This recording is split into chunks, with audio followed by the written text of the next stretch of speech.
I'm about to go on the world's largest cruise ship just for the food. Yes, it's true, little old me is going on Icon of the Seas by Royal Caribbean for 7 days. Usually I start my intros with a funny, quirky joke, because I'm just so funny and quirky, you know? But not today. Today, I'm mad. I'm just so angry I could scream. Oh. Yes, we are going on a massive inflamed, swollen cruise called Icon of the Seas by Royal Caribbean. Yes, we are gonna have a great time. Yes, I am extremely handsome and perfectly made. But when I booked this cruise, I booked it because it was the largest cruise in the world. That was the whole concept of my video extravaganza moment, you know? And I did that months and months ago. Shame on me for being a responsible human being, right? Right. Since then, Royal Caribbean has released another big mamacita ship called Star of the Seas, which is just as big as the ship I'm about to go on. So as you can see, my plan has been demolished, destroyed, chewed up, and spit out. But luckily, it's not bigger. It's the same size. So technically, my title is still accurate. Don't come for me. Now I'm just going on one of the 2 biggest cruise ships in the world. You get me? So it still counts as all good. We're gonna act like the Star of the Seas just does not exist, okay? Because 1, it's a dumb name. I'm a star, you're not a star. And it just sounds kind of basic. Like, are you from Milwaukee? I'm sorry. Yes, it's true, girlies. I'm going on the Icon of the Seas, the world's biggest cruise, and I'm gonna be taste testing all the food I possibly can. Oh, Regina, are you jealous? Don't worry, when mama comes home, she's gonna burp in your face so you can experience the flavors as well. Oh, I love you so much.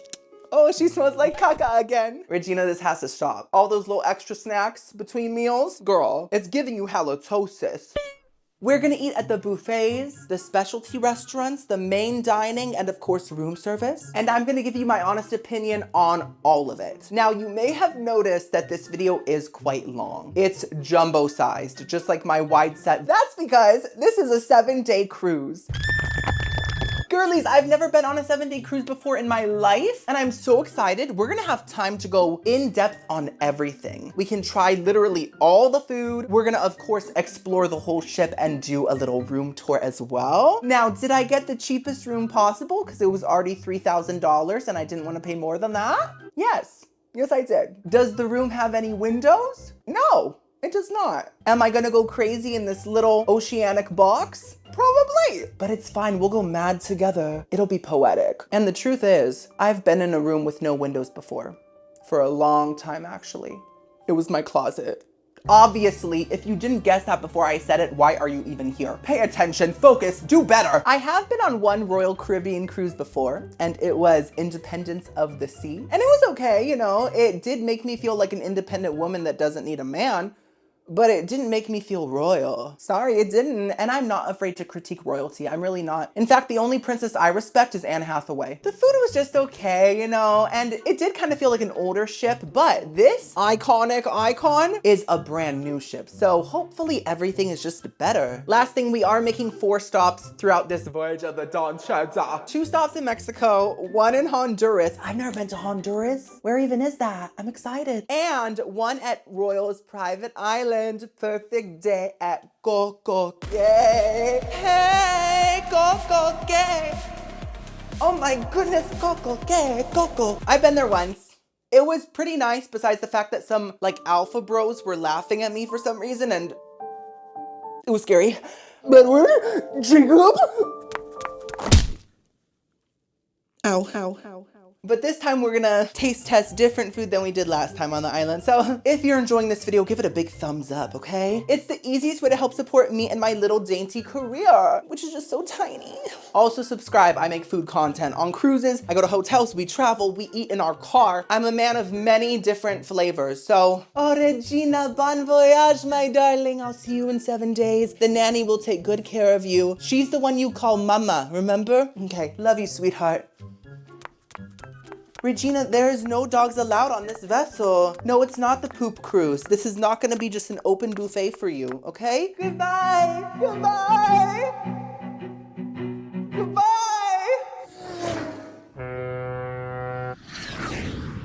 Welcome to Port Miami, where yours truly was born. Well, I wasn't born at the port. I'm not a sea vessel, I'm a human being, specifically Pinto. I was in my Uber trying to get a good angle of the icon of the seas. This is all I got, I'm sorry. I'm a taste tester, not a cinematographer. Girlies, I'm here at the port, and I got a quick glimpse at Big Daddy. It looked normal size. I don't know why I expected something so big that my brain couldn't fathom it, and maybe that's what's happening. Maybe I'm just like, it's normal because I'm in denial about it, you know? But I have a little bit of time before I get to check in, so I'm just gonna walk to an area that I can see it. Okay, don't run, they're gonna yell at me. Hello? I think he's behind there. Big Daddy. I'm currently looking at the world's largest cruise ship, and I have to say it is big. It was an optical illusion before, for sure. This looks much bigger than Miss Independent of the Seas, much bigger than Mr. Dependent as well. He's so clingy. I can't handle him. We're gonna have a great time. I'm so excited. So I just have to kind of like wait around until I get to check in. Maybe they'll let me check in early. I might as well try be wild for once, right? They let me check in early, girlies, by a whole like 25 minutes. It feels so good to be bad. Oh, and just to be different, I took the stairs instead of the escalator. Girlies, this is the world's largest ship. I'm gonna get so many steps in, I might as well start now, right? Break these Skechers in even though I wear them every day, because they support me. I kept trying to get different shots of the cruise, different angles, but I just couldn't capture the whole vessel in one frame.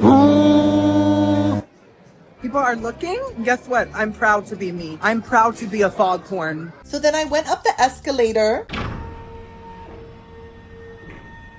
And this is it. This is basically where everyone walks onto the cruise. As you can see, there's lots of lights dangling from the ceiling. It all feels very modern, like they just built it tomorrow, you know? I thought I was at a different terminal. I'm not, because I remember this tree. And I remember saying it looks like it's growing potato chips. Girlies, we've been here before. Wow, my memory really is in the gutters, but at least I remembered that. When it comes to food, she works, girl. Icon, icon, icon. Iconic. Okay, my fierceness gave me chills. What just happened? Anyways, it was time to actually board the ship, girlies. This is it. I'm actually so nervous to board this ship. Hello. Thank you. I'm nervous. Oh, whoa. Okay, it's huge. It's huge. Do you see that? Oh my God, it's swollen. I already get very overwhelmed on the first day of cruises, like just taking the ship in. I just don't know how I'm gonna react. Oh my gosh, there's like a big entrance. There's a big entrance. Ships never have big entrances. Wow, it has a crown. This is my first step on Icon. Okay, come sky watching me. Oh my God, we're in. Oh. Hello. I'm natural. Hello, thank you. Yeah, very good. He snapped him like very good.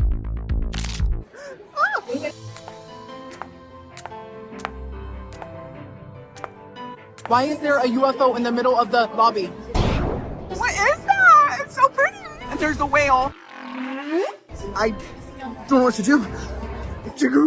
I was genuinely so overwhelmed in that moment. Now it's been a couple days. I'm feeling very centered, very serious, you know? I'm never gonna make a joke again in my life. Oh, look, a real life princess with a big bald head. What do I do? As you can see, they have tons of balloons ready to drop and pop, which is the new bend and snap. It sounds much more painful. The music was giving. I was feeling it. This is the inside of the UFO. I was about to beam myself up. And by that, I mean I walked into it. Oh my goodness, they're communicating with me. This is the whale up close. No, it's not a close-up beauty image of me. Then I saw a sign for something called Central Park. So I went up the stairs and I was shook. Girlies, there's a whole park on the ship and it feels like a park. There's benches, there's people walking around, just enjoying nature. That's so crazy. I've never seen that in real life, just in movies. It was truly breathtaking. There were plants growing on the walls. They're evolving. What is going on? Sarah Paulson, be with me right now, please. I need your strength. I've been on a lot of cruises this past year, right? I've never seen anything like this. I was like, okay, it's gonna be the biggest cruise, but is it really the best? and my first impressions are just gooped. I'm a Gwyneth Paltrow candle. I feel very overstimulated. I just learned what that means like last weekend. I am definitely that. Okay, so we're not gonna explore now. We have 7 days to explore the whole ship, so we're gonna save that. We're gonna go eat because Mom was hungry like always, and her gut is calling. It's like, enough with the lobby, feed me. Let's talk about these elevators. So you basically click the floor you want to go to. They give you a letter. You go to the letter that it tells you to go to. You board it, and then you don't click anything. It's pre-set, ready for you to just fly up. And I was just shook. The technology is infiltrating my brain. I'm a cyborg. Of course, for our first meal, we are having the all-you-can-eat buffet, girlies. It's called Windjammer Marketplace. I don't think the name fits it. It should be Windjammer Buffet. Like, relate it to Phoebe. And they have a little hand washing station when you walk in. That's great. The less germs, the better. The less bacteria, the less trips to Koreatown you're gonna take. It was absolutely packed, and I've never seen a cruise buffet this big, guys. This is the sitting area, but I had trouble filming all the food because there was so much of it. There were lots of lines. Anyways, this is the dessert section. Tons of desserts, as you can see. And like, I don't know if it was like a seafood day, but they had so much seafood. They even had a big fish ice sculpture, and that's probably not even water. That's probably canned tuna juice. Oh my god, guys. They also had some bread pudding, and you guys know bread pudding's my favorite dessert, so I'm ready to devour that. They also had some like Indian cuisine, some Italian as well, and some burgers and hot dogs, all that good stuff. And look at me, I was so overwhelmed, panicked, and not even at the disco, on the Icon of the Seas instead. They also had some corn, barbecue chicken, some paella. So this is my first plate. As you can see, I got fava bean stew, some polenta fries, barbecue chicken, and a deconstructed abstract chili cheese dog. I don't even know what I got. I am very overwhelmed. I got what looked good, and before I knew it, my plate was full. So I am gonna try more things after this. Don't worry, this is not it. There was just so much going on in so many stations, and I don't know, I got a hot dog without a bun. And what about it? And what about it? Come at me. Okay, let's just try that first. I got some chili on it, so we'd have like a chili cheese dog vibe without the cheese. I'm sorry, okay. Let me take a breath. Center myself. It doesn't matter that you're on the world's largest cruise. You're still you. You're still that girl. And your flavor profile is the biggest thing here, as well as your massive BBL. Okay, I feel better. Let's try the hot dog with the chili con carne. Every time I see chili called chili con carne, I'm like, that's probably gonna taste like the least authentic chili I've ever tried. You know what I mean? But let's try it.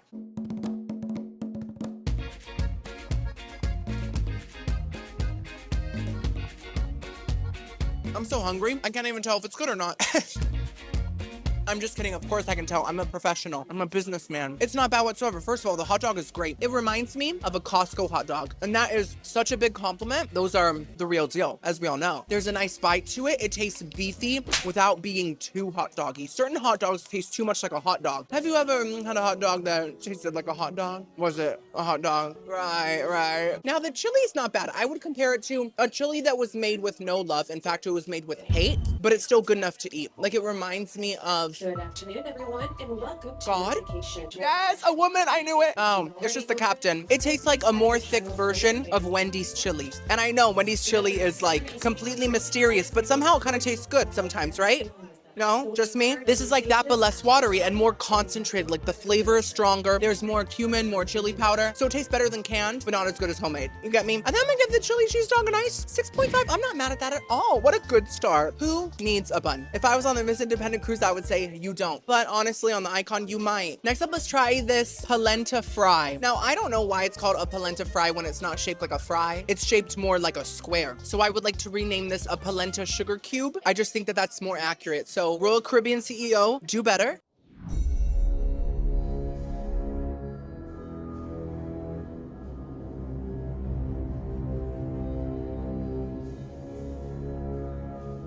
I hate it so much. It tastes like a tamale, and I love tamales, but it tastes like one that's been chopped up into a little sugar cube, fried in old oil with a hint of the fishy flavor. Honestly, it might have been fried in the same oil as all this seafood, because there's a lot of it. And I get that we're gonna be floating on the sea, but I'm not under it. So why am I surrounded by fish? And it's crispy, but in a stale way, like an old French fry. If I'm gonna eat something greasy, I want it to be worth it, you know? If I'm gonna eat something fried and nasty, it better make me happy. And this didn't, so I'm gonna have to give that a 2 out of 10. Now, this is called fava bean vegetable stew. I've never had a fava bean, and I literally got this just to try it for the first time. I've had every other kind of bean, and they've conjured some of the most vile gases the universe has ever seen. So I'm curious to see what the fava bean does to me. Who knows? They might smell good. Let's see.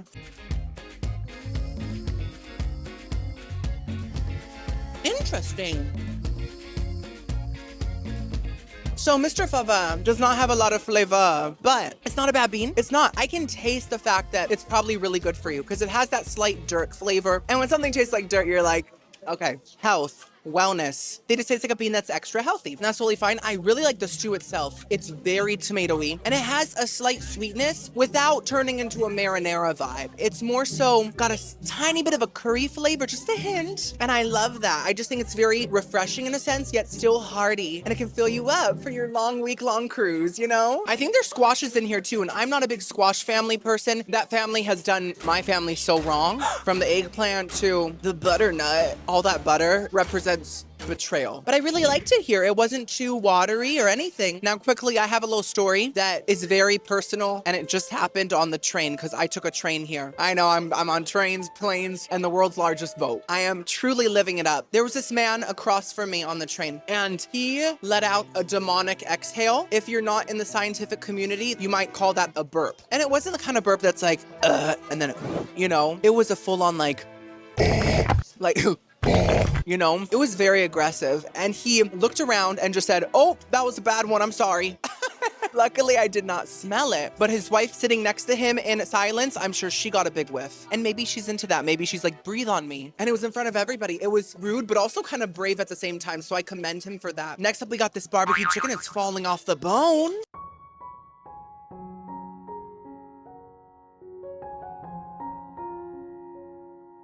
Golly gee, that's incredible. You'd think because it's the biggest cruise in the world. Have I mentioned that it's the biggest?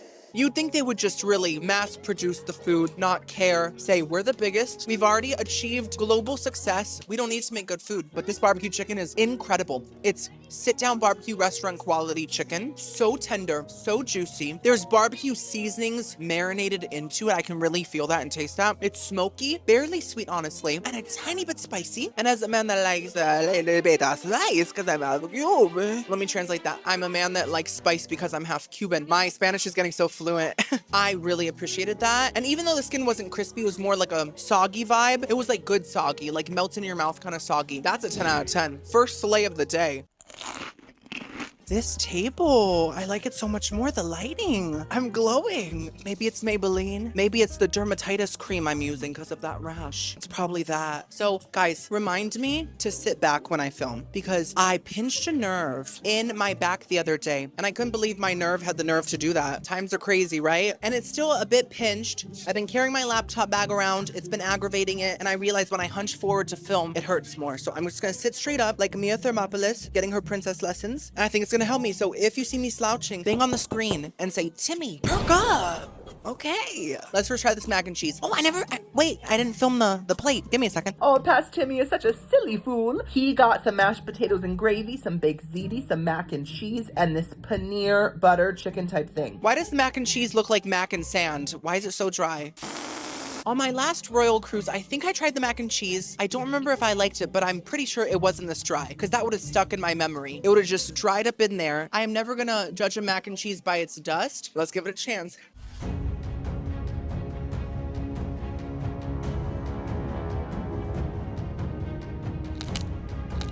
Mama, you can't tell me that's not buttered noodles. We need to be truthful. In this day and age, we don't know what's real. The only thing we have is honesty, you know? That literally tastes like pasta, a little bit of butter, Kraft Parmesan dust, and maybe a hint of garlic. I gotta say, there's a garlic pizzazz in there I am enjoying, but I don't think it's worthy of the title mac and cheese. It's much too simple and much too disappointing. There's nothing more to say. It's sad. I'm gonna have to give it a 2 out of 10. Let's try the mashed potatoes and gravy.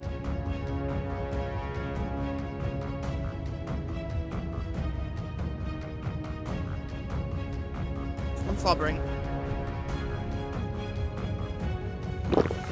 It's down. What in the world? I got chills. I got chills on my elbow. I got chills on my dry eye. Oh, I think it's making them tear up a bit. Blessed Aunt Lydia. I'm not being hyperbolic when I say this, girlies. I'm not being dramatic. That's the worst mashed potato gravy combination I've ever had. And I've been on Margaritaville at sea. Did you hear what I said? I've been on Margaritaville at sea, and it ruined my life. This is worse than that. I think it's mainly the gravy. The potatoes to me taste like really plain processed mashed potatoes, not much butter flavor, not much salt, just like creamy mush, which isn't terrible. It's doable. The gravy to me tastes... Oh my God, the royal CEO is gonna get so mad at me for saying this, but so be it. This is my opinion. I'm allowed to say it, but it's not fact. Please don't come for me, Mr. Royal. The gravy tastes like dog food. I give my oldest dog, he's almost 10. He's getting older. I give him soft dog food because that's all he eats. And when I open up the can, I get a whiff of it, right? And I'm like, that smells disgusting, but also a little bit delicious. Do you ever think that? Am I crazy? This tastes exactly how that smells. It doesn't taste like chicken gravy. It doesn't taste like turkey gravy. It tastes like dog food reduction. It does have a good texture. It's kind of like drippy. It's not too thick, but I can't do it. So I'm gonna have to give that a 0 out of 10. A 0. The score doesn't exist. That's how low it is. Now, this looks good. I have faith in this. This is paneer butter something. You know, I forget the name, but it was long. And I sound so insensitive right now. Girlies, I just don't remember. I'm sorry. Don't get mad. But I do know paneer is a type of like cooked cheese or something like that, right? And I love a butter chicken type of sauce. So on top of rice, let's try it. Come on, vegans.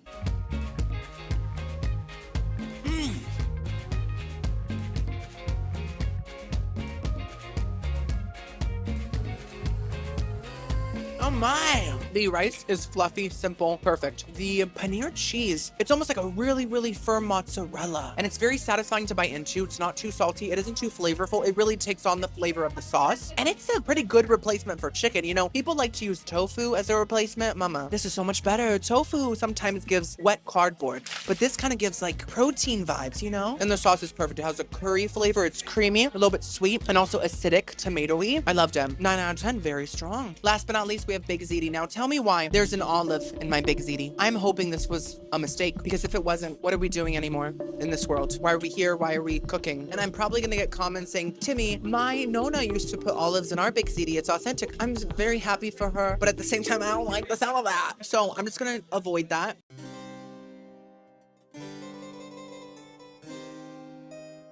I think I got a little bit of dog food gravy on it. It's fine. I'm ignoring that flavor. It's not bad. It's not bad. You know, it's a simple ziti. Noodles are cooked al dente. The sauce is a simple marinara, but it's salty enough. A lot of marinaras are very bland. This one's not, and it's got a bit of sweetness, and there's also kind of a green pepper flavor in there that I do think adds a zabba-da-boo, zabba-da-bee, zabba-da-da-da, you know, a little bit of that. And the cheese adds some more saltiness and some richness. So it's not great, but I'm not mad at all. I'm gonna give it a 6.5 out of 10. So, as most cruise buffets are, this has been very hit or miss. She's back. The captain. Good afternoon, everyone. For you and any other guests who have not yet completed the mandatory guest safety briefing, I haven't. We ask that you proceed directly to your safety assembly station at this time. This safety briefing is mandatory. I understand that, but can I get dessert first? We still have a number of guests who still have not yet completed that safety briefing. Don't look at me, Edward. Okay, I'm a people pleaser, so we're gonna have a very quick dessert and then get to our safety moment. For my dessert, I got a coconut cream puff, a raspberry pound cake, and I have no clue what that is. Karma got me so good, guys. I was eyeing this bread pudding as I was getting all my salty food, and now it's gone. They took it away. The moment that I was about to be a little bit rebellious and put off my safety drill by 5 minutes, the big man upstairs said, he is going astray. Punish him. And look at me now, no bread pudding. But I'm still grateful for these desserts. They look fantastic. I don't know what this one is. It was not labeled. This is a raspberry pound cake. This is a coconut cream puff. Let's try the mystery first.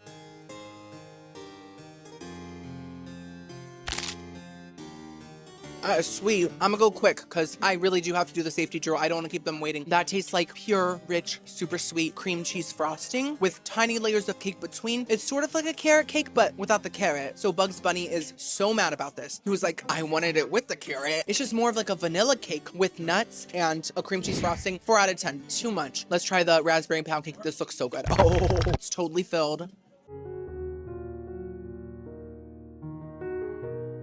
Oh!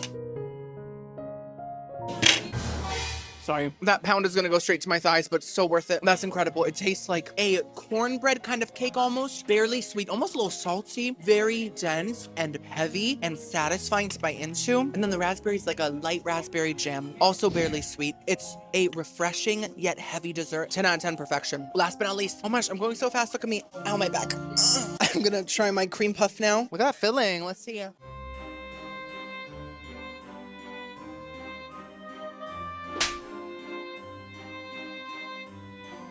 You know, I don't like it that much.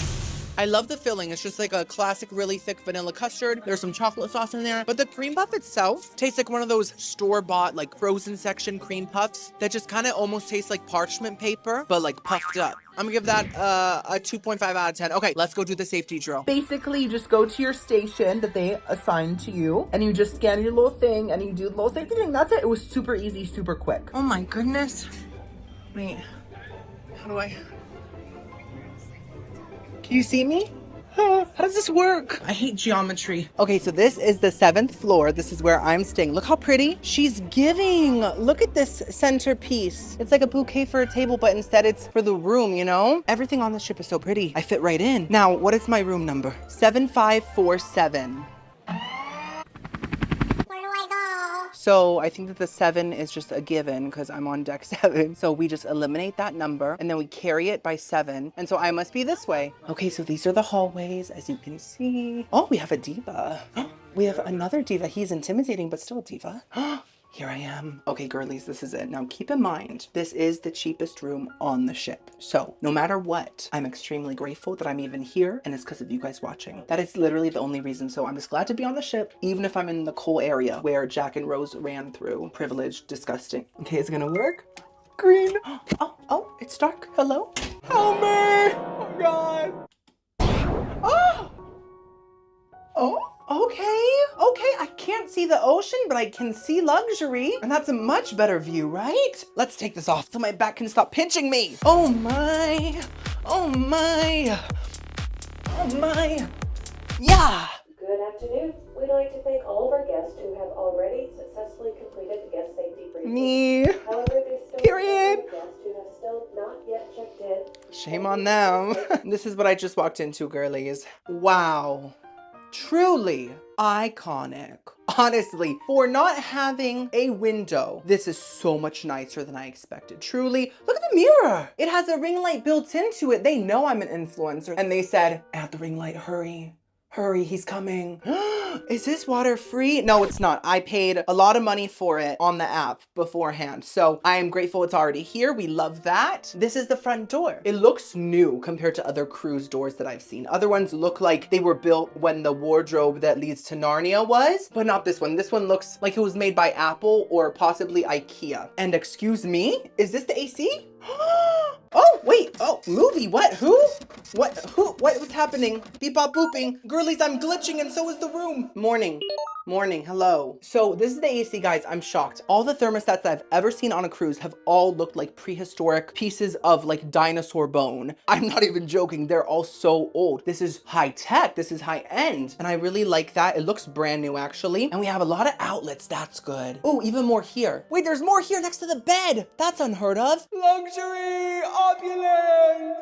There's a lot of little mini shelves here. I could put all my trinkets and decorations I brought with me, which are none and non-existent. But it's a great idea because I am going to be here for a whole week. I think the lights are making my camera look weird, guys. Wow, past filming Timmy really does not have an eye for detail. You know, he just noticed that after all this time. I know it's been annoying you, the viewer, the girly, and I'm sorry on his behalf. I'm sorry that he hasn't learned how to be a smart human yet. I have. It's been a couple days. Just know we are very different people. I have nothing to do with him and I don't respect him and I don't think you should either. There's like a desert sand wave. Do you see it? Because I see it. You know what doesn't do that? Sunlight. Sunlight is just stay still because it's here. It's always going to be here. It's not like I have to wave around. Whoa, the sun is confident. Here's the closet. Oh, wow. That is gaping, isn't it? Another thing I can relate to. That is so much space. I did bring all of my Gucci gowns with me that I am going to wear every single night and there's 7 of them. So this will be able to hold all that fabric. It's a lot of beading, a lot of ruching, you know. And who is she? She's like, don't look at me, I'm shy. I have a plant in front of my eye.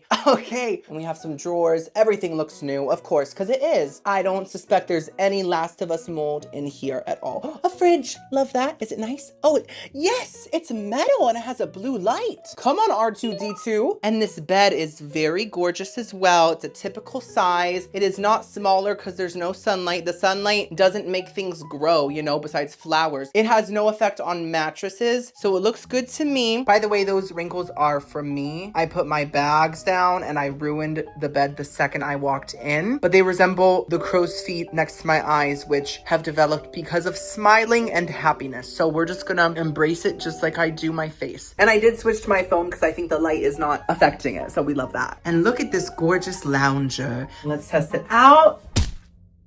It looked bigger when I wasn't on it. What does that say about me? Wait, okay, yes. My back feels good. I'm gonna edit in this the whole time. Wait, we have this too. Come here, lazy.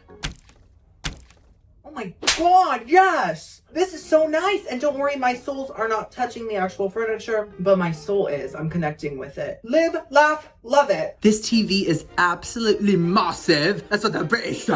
And I'm sure that there's some British people on here, and if they heard me, they were probably like, Mama, is that you? No, it's just Timmy's Takeout, famous YouTuber, yeah, which is a lot better than your mom. So now it's time for the moment of truth, the bathroom. So I'm pretty sure it's in here, unless if I don't have a bathroom, and that is another closet. They were like, you have a lot of options, just get back into one of them. You guys know I've experienced so many cruise bathrooms. Some of them have been great, some of them have been disastrous and life-altering. All I hope is that this is not a curtain with the shower connected to the floor. That's what I don't want. That's the worst kind of shower. Oh!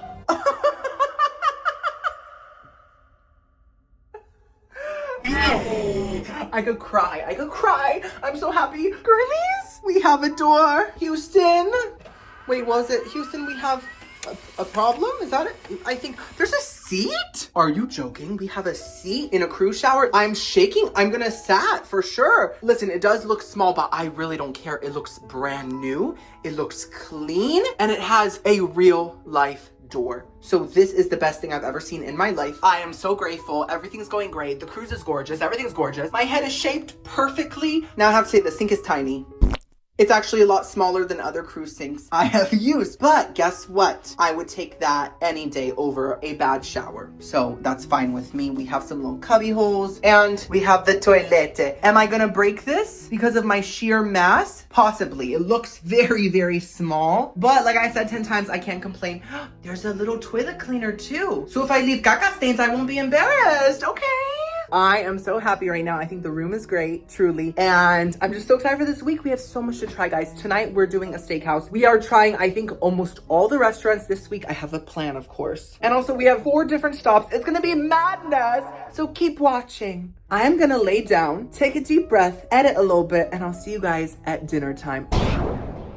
Wait, I'm back. I was resting for 15 minutes and then I remembered that there's a sail away party and I think that's where they release the giant net of balloons. And I've never experienced that many balloons bouncing off of my big bald head, and it's all I've ever wanted, I think, so we have to go and experience it. There they are, ready to bounce around and bring me joy. While I waited, I did finally go outside and I saw the ocean. Guys, look!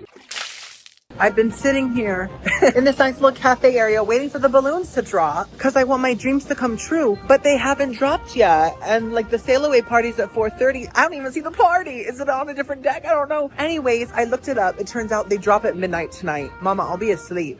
I will be resting my eyes. So I guess my dreams aren't coming true today, but one day I will have thousands of balloons bounced off of me at the same time. I came across some people partying and I just had to join in. Every time I see people, you know, having a rave and breakdancing and spinning on their heads, it makes me want to spin on my head. This is Dinner Girlie's Chops Grille. It is the steakhouse on the vessel. And basically, as you can see, it's fancy and it costs money. It's $63 extra. This is the menu. Pause if you'd like. It is 3 courses, an appetizer, an entree with 2 sides, and a dessert. And this is the bread service. Girlies, Aurora would be very tempted to get poked by that roll. First of all, my back is really hurting, and I really want to sit back, but the chair goes pretty far back, girlies. Look. Hey. Hi. How y'all doing? So I'm just gonna try to like sort of sit back. I did choose to sit outside because the inside looked it looked nice, just a little stuffy, a little full of, you know, bougie rich people, and it kind of smelled like a big truffle. Now, I personally think that truffles smell like diarrhea, but that's just me. Other people think they're a luxurious form of fungi. To each their own, but it smells great out here. I'm with the plants, so I'm getting extra oxygen into my lungs. That's always a plus. And I'm just loving the park vibe. This is super chill. I do not feel like I'm on a cruise. I feel like I'm sitting outside of a restaurant in Paris, you know, where Jack used to draw the hands because he loves people's hands for some reason. That's weird, Jack. I mean, I try not to judge, but it's kind of weird. Timmy, sit back. Okay, so we got some bread. Now, I did eat at Chop's Grill on the Independence of the Seas, and they gave me the same bread, but I'm just gonna taste test it again. Also, this onion roll is a lot pointier, and I feel like I could really point at you. Don't you dare. Quiet down. Oh, it's like a Facebook poke. And also the pretzel roll. So let's just dig in. They gave me a tub of butter. I forgot that I hated the pretzel roll. I forgot. I mean, I don't hate it. The flavor is really good. It tastes like a Disney World pretzel or like a movie theater pretzel, just a good old salty, very pretzel-y pretzel. I just think that the texture's very off. It's too chewy, too tough, and it doesn't have that pretzel fluffiness, even though it is warm. So I'm gonna give it a 5 out of 10. It's still enjoyable. Now let me eat the claw. Onion roll. That's it. They put all the effort into the onion. That tastes like the best onion bagel, you know, very fluffy, very fresh, and a strong onion flavor without. Oh, perfect. Thank you so much. It looks amazing. Enjoy, Timmy. Thank you. Let me just say the waiter is so nice, like so kind. So he getting stuck. He asked me for my name, and you guys know that my name always makes my stutter act up, so I got stuck. But I'm in this new era, well, like in the past couple days, where I'm trying not to get a lot of tension when I get stuck, because like typically when I get stuck, I get very tense and I kind of force the words out. But I think that's how I pinched my back. Have you ever pinched your back muscle from trying to talk? Right, I have. And it really hurts, and I don't want it to get worse or happen again. So instead of getting tense, I pause, I take a moment, and I try to breathe the word out, but it takes longer because I'm kind of out of practice with some of my techniques. Anyways, this is just a therapy session now, and I'm sorry. But he was so patient and so nice. And then I was like, I have a stutter. And he just made me feel very comfortable about it. So I'm very grateful for that. So when I get stuck, I'm really just trying not to glitch out and have a spasm. It takes a lot of focus, but I'm working on it. Anyways, I'm gonna give the onion roll a 10 out of 10 perfection. The butter honestly tastes like, oh my God, I'm just like the man on the train. Mine was more quiet. And I also blew it into the microphone to contain it within you guys. You went, the butter's giving country crock. It's not bad, but it's just like really, really simple butter. Is country crock actually butter? Wait, is it? For my appetizer, I got the fried goat cheese salad with a bunch of different toppings. I'll explain it in a second. I'm super hyped about this salad. It smells really good. It's called the crispy goat cheese salad. It is literally a fried disc of goat cheese. So it's like a mozzarella stick if it was a little bit demonic. Because we all know goats are a little bit demonic, right? Have you seen a horror movie? Have you seen The Witch? Anyways, I'm just gonna kind of break up the goat cheese blob. Oh, that looks so good. I'm just gonna kind of make it into little pieces to spread throughout the salad. And it has a balsamic glaze. Apples, which is different. I see spinach, I see arugula.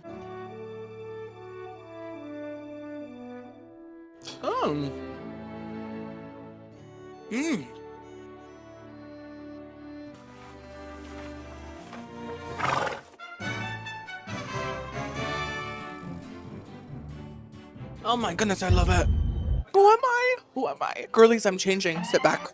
I'm changing. Oh, sir, would you like ranch and bacon and cheese on your salad? No, I'm different now. I would like goat milk, berries, nuts, balsamic glazes that smell like a foot. That's what I want. That's one of the best salads I've had in recent memory here at Little Chop's Grill. Who would have thought? In the middle of a park, a public park, ew, with bugs flying around, you know? That made me animalistic. And it might be the goat possessing me, but everything worked so well. Every single thing. First of all, I love the blend of lettuces. We got some romaine, keep it classic. We got some arugula, and that adds a slight bitterness that I personally love. I love arugula. And then some spinach, because we have to please Popeye. you know? The pecans taste a little bit candy, a little bit sweet, and they add this kind of grounded earthiness to the salad. I sound so professional saying that, but I mean it. And then the cranberries added some sweetness, but like in a subtle way. The apples added a sweet tartness in a very loud way. And then the fried cheese added this richness and the saltiness that really needed the apples to balance it out. You know what I mean? And then the balsamic glaze nice and sour, tangy, and it just brings everything together. So you got sour, sweet, salty, heaviness, lightness. Everything you could ever ask for on this planet of Earth is in this salad. So I'm so grateful. 10 out of 10. For my entree, I got the roasted chicken. I also got the mashed potatoes and the creamed spinach as well. I'm obsessed with the fact that my chicken has a moat. Oh, look, it's tiny little alligators in there. Jasper, don't.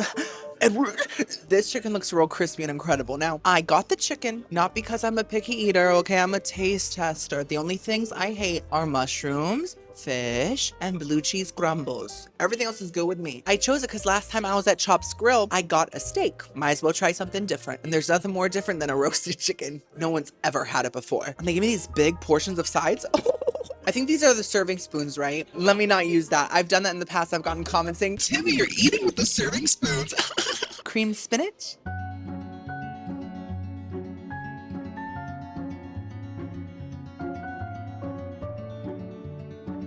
All right.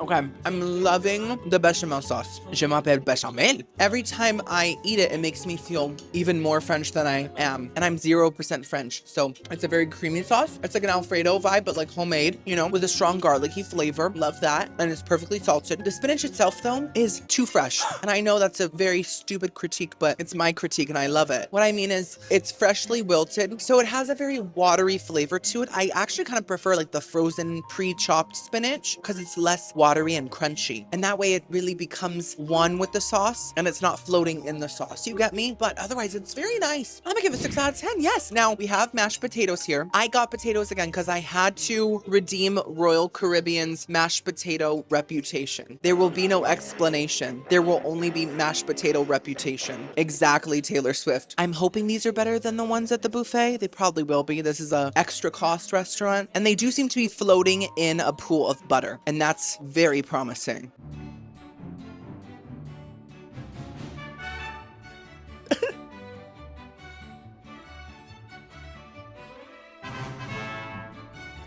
Oh my God.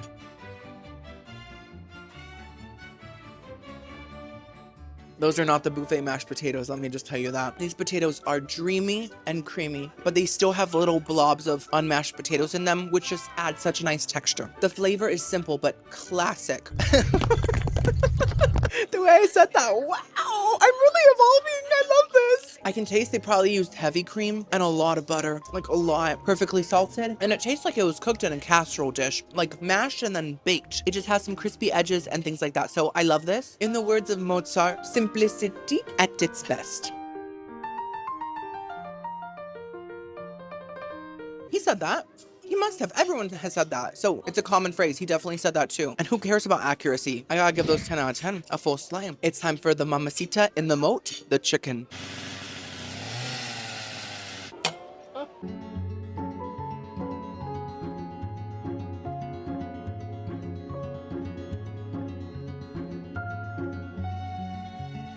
In the words of Leonardo da Vinci, simplicity at its worst.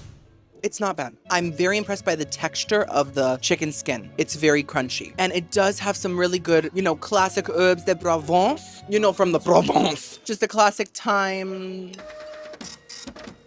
What else is in herbs de Provence? Thyme. Oh, definitely rosemary. Rose. She's so good she got 2 names. But the seasonings are lacking in amount. I feel like there's not enough of each seasoning on it. It's like it's a light sprinkle. And the chicken's also overcooked. It's quite dry. Luckily, I don't really mind a dry chicken. Like, I'll still eat it and like semi-enjoy it. I just need a drink on standby to save me. And I had an epiphany when I dipped my chicken into the moat. It kind of tastes like the gravy from the buffet. the gravy that tastes kind of like Iams. It tastes like that, but with more seasonings. So I only dipped it once. I let the alligators eat the rest. They love dog food, but it's definitely not bad. Like, I am okay with it. And I love the potatoes. So, oh, my napkin fell. Oh, my back. So I'm gonna give the chicken a 4.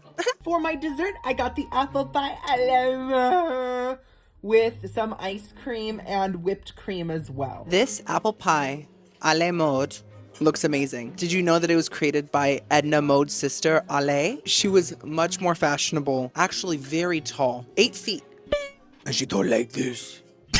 And obviously she was a baker, so let's try this. This is some whipped cream. Oh, that's so delicious. I just want to ruin it. You know what I mean? And some ice cream. Oh, and some warm, good old apple pie.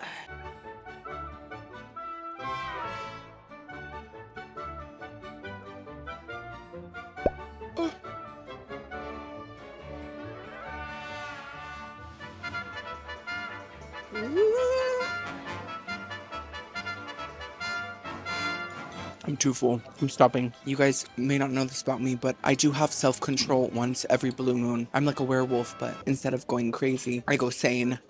This is fantastic. The pie really tastes like Granny made it. Someone's Granny, not mine, but one of yours. The crust is almost kind of burnt in some parts, which I really loved. It's almost like caramelized. It's very flaky, almost like a croissant more than a crust. And the filling has the classic apple pie flavor, but the texture is very dense. It's almost like an apple pudding. It almost melts in your mouth, and I find that exciting. Also, there's this brown butter salted caramel flavor within the pie as well. Incredible. 10 out of 10. I'm very pleased with Chop's Grill. Girlies, I'm so cozy. I have my dermatitis cream on. I look extra dewy, and I'm ready for bed. Oh my god, what is he doing here? What are you doing here? Ah! What? I just snuck into your suitcase. I told you you weren't coming on this trip. Only on Carnival. Only on Margaritaville at Sea, not Royal. Sorry, you don't deserve it. Well, I'm sorry. Are you from Milwaukee? That's my line from Bridesmaids. If I wasn't so dainty, maybe you would have noticed me. Are you jealous of me? Oh, it's so cozy in bed. Honestly, the bed is so comfy, but girlies, the shower? Honestly, it's the definition of innovation. Look it up. It looks small, but it's not. It's very spacious, super hot water. It doesn't feel like you're on a cruise. It doesn't feel like it's gonna break. You know what I mean? Like sometimes the cruise showers feel like the plastic floor is just gonna shatter at any second. Not this one. This felt like a legit shower, and it was incredible. So I'm so grateful to be here. I had a fantastic first day, girlies. This is the best first cruise day I've had in a long time. So I think it's gonna be a great week. I love this ship so far. The food has been mediocre, but also good, but also bad. You know, different things, different qualities. Good morning, girlies. It's day 2. I can't dance that hard this morning because I still have that pinched nerve, but it is feeling a bit better. I'm on the mend, as the British say. My nerve is on the mend. Can I have some sticking foot and just stick it on my nerve? Yes, it is the next day. I know you can't tell. I can't either. I have not seen the sunlight for hours, and I'm kind of excited to see it. I want to see what's going on with the earth, see what she's up to. Is it raining? Is she upset? And this is my OOTD. So I got my little Amazon shorts with my Amazon shirt. It is covered in, I think, poison ivy leaves. And I'm wearing this because I have my dermatitis still on my face and I want you to get a rash as well. So we match, you know? So this is the plan for day 2. Every morning, I'm going to give you a little rundown of what the day's going to look like because there's 7 of them and I need to organize in my brain. Today is a day at sea, girlies. Don't look at me.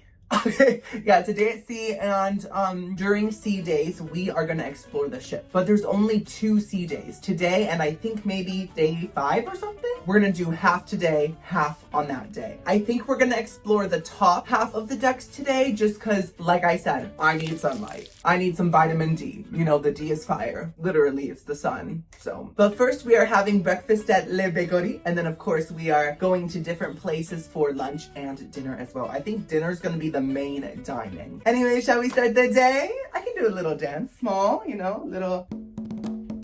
Oh, a little badonka-donk twirl, just a little one. I'm still feeling good. Oh my goodness. Okay. Hello. Good morning. I totally forgot to mention that the bed was perfect. It wasn't the softest bed ever, but it was comfortable. I slept real good. Hello. and I feel very well rested. I know my bags are saying something else, but they can't even talk, and I can barely talk as well, so it doesn't even matter. They're gone forever. The sun, it's too strong. I can't handle it anymore. Oh my gosh, I felt like Poot Lovato coming out of the basement. Girlies, the sun felt amazing and the vitamin D really soaked in for about 30 seconds. Then I was like, I think it's time to eat. So I went back to Central Park. I was trying to find the set of Friends, but I didn't see it anywhere. I didn't see the orange couch or Phoebe's Buffet. This little restaurant is called Park Cafe. Very simple name, to the point. You know what you're getting. You're in a park and also in a cafe. And they have so many things like overnight oats and sandwiches and these little breakfast wrap burrito type situation type deal type moments, and a bagel bar where you can just get tons of toppings on your fresh bagel. These are the sandwiches up close, the pastries, and this is the inside of the restaurant. As you can see, it's adorable. I love the whole aesthetic, and I ended up getting this pesto turkey sausage breakfast sandwich plus a salted caramel donut, a fruit Danish, and overnight oats. The bakery is empty. I'm surprised that it's empty because this is state of the art. I'm shook. Usually places like this on a cruise are not free. Well, are not included. Don't come for me. But I welcome this surprise. I think all this looks amazing. By the way, fun fact, I can't feel the boat rock. I can't feel it shift and shake. Usually on a cruise in the middle of the night, I'll be rolling across my bed. Well, not rolling across it, but like I will be like, King Trident. But on this cruise, I guess because it's so big, it's like a city on the 7 cities, right? So I don't feel anything. Let's first try the overnight oats. Now, in case you guys don't know this, I love oats. And I'm not being sarcastic. That is a healthy food I adore. And when I'm not filming, I eat overnight oats every day for breakfast. I sounded like Cameron Diaz in that video where she's like, lumpia, adobo, I ate it every day. And I just really feel like it's a palate cleanser. It is a gut scrub daddy. Now it does look like it has to be mixed. That's okay. It's kind of separated, but so are a lot of couples. So let's just mix it back together. Why'd I say that? It has apples, bananas, grapes, blueberries. Let's try it.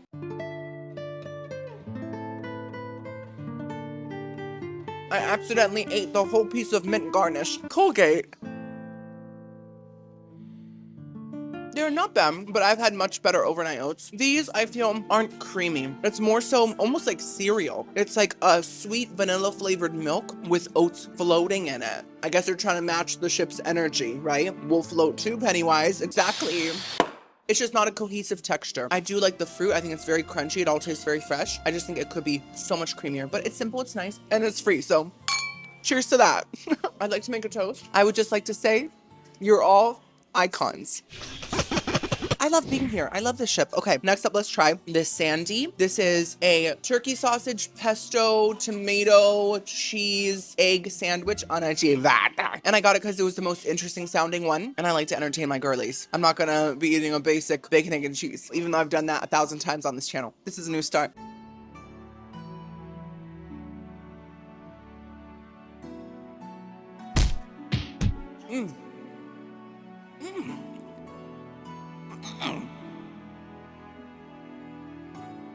Hello. Oh, it's so good. Delicious. Yes, it was all great. I loved it. Where's the next one? I think the main dining tonight, like the free one, but I also have the seafood place booked. Sorry, which one? Seafood, like the seafood place. And I also have the Italian place booked as well. Yeah. Yes, I'm excited, but it's all been great. Like all the different places I've tried, they've all been great so far, and the ship is gorgeous. So yeah. Did you hear me speak so good? There was a few extra but yay. Anyways, the sandwich, why'd I slap it, is honestly a fantastic breakfast sandwich. I expected this to be kind of a cheap tasting, not so flavorful sandwich just because it's part of the free food, right? And I know I'm gonna get a comment saying, Timmy, it's not free, it's included. I don't care, I'm gonna call it free. I make my own destiny, and I don't follow a random book called the Encyclopedia. It's fiction. I'm so pleasantly surprised by this. They warmed it up for me, so it was super nice and toasty. The ciabatta was really soft. It looked kind of dried up, like a prune, but it wasn't. My favorite thing about this sandwich was the turkey sausage. A lot of turkey sausages can taste either kind of weird or off or bland just because they're not full sausage. Well, know, and it's valid. It's valid as a sausage, but like it's not like the main girl, you know? But this turkey sausage had all the flavor of a pork sausage, all those seasonings, all that saltiness, but without the grease. And then the pesto was not too basil-y. It wasn't too strong, and it really balanced out that saltiness from the sausage. Egg tasted great. Cheese tasted nice and salty as well. And the tomato added a freshness. Perfection. 10 out of 10. I'm shook. Now we have the pastries. So this is a caramel donut.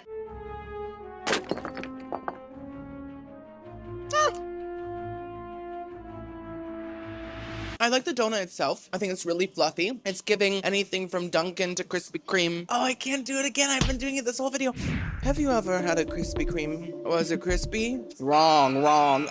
I changed it up. I keep things exciting. Oh, zubba-da-boo. It is super fluffy. It tastes fresh to me, and it's simple. I don't love that. Oh my God, it's flaking apart. I don't love that caramel topping. To me, it tastes like sugar-free caramel syrup that you put into a coffee in a hardened form. It's just kind of icky sweet. There's a processed flavor to it. I don't like that. Now we have this fruit Danish. Guys, it's me if I was a Danish. Oh my God, I'm so excited.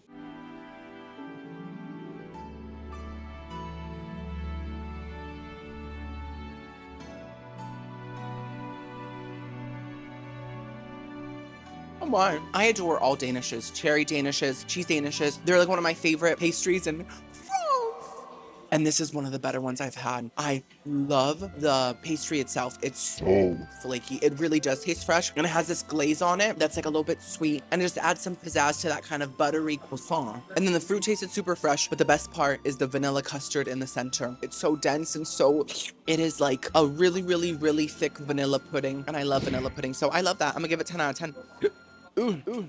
The most important meal of the day is done. That was a pretty great breakfast. I'm impressed. It is time to explore the top half of the ship. Ooh. Girlies, I'm so excited. This is the biggest ship tour we've ever done in the history of my dainty career. We are starting on the 17th floor, which is the highest floor apparently. And they have a sports court, a Cloud 17. And what is that? What is that? Mama, what have they done to you? You look a mess, no offense. So I went out onto Cloud 17. I didn't see any clouds, at least like on the ship, but I did see some in the distance. But girlies, this top deck was gorgeous. They had a bunch of these plastic palm trees and like a walking path and tons of little like random pools here and there just sprinkled like bacon bits on mashed potatoes, you know, throughout the whole deck. And it's decorated in such a modern yet fun way with bright colors and statues of swimmers that look like they're holding in the biggest, stinkiest, stomach lining filled burp of their life. Someone burp her, please. And look at this shot. Look what I'm able to do with an iPhone. You'd think this was shot on an IMAX camera, but it's not. And my name is not Timmy Nolan, it's Timmy's Takeout. And this is the sports court. Literally, it's a court where people can play sports. I'm not sure what they're playing. What is that, badminton? Charades? I'm not sure which, but they're playing something and their families are watching. They're very proud in this moment. Next up, we got deck 16. So as you can see, it looks similar to deck 17,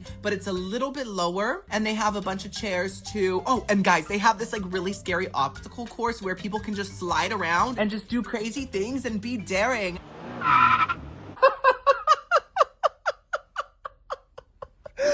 Oh my God. I love that edit. There's also a rock climbing wall and some more pools and a massive sea urchin that is part of the agenda. Now this is just too goofy, girlies. This is too quirky and too crazy. This is a milkshake bar called Deserted, and it was actually deserted. No one was there. I really wanted a milkshake. Now, this is one of the coolest parts of the ship. This is called Thrill Island, and it's basically a full water park. Look at the amount of slides they have. This is Base Camp, which is basically a little fast food type place. I think it's free. We might be trying it later this week. Stay tuned. And this is a little mini golf area. Personally, I don't feel like playing it. I only play medium golf or large golf. And does anyone remember in my Minnesota largest small video, there was a man sitting in a massive piece of garlic? Girlies, the garlic chairs are back, but these ones are a bit more dry. Bro, cowabunga. As you can see, there's a nice gentleman bro working the waves, slaying it. Bro, you did so good. Look at the view. The ocean is vast, full of plastic, and that is your fault. And also mine. I use a lot of plastic utensils. I'm really sorry about that, Mother Nature. Next up, we got deck 15.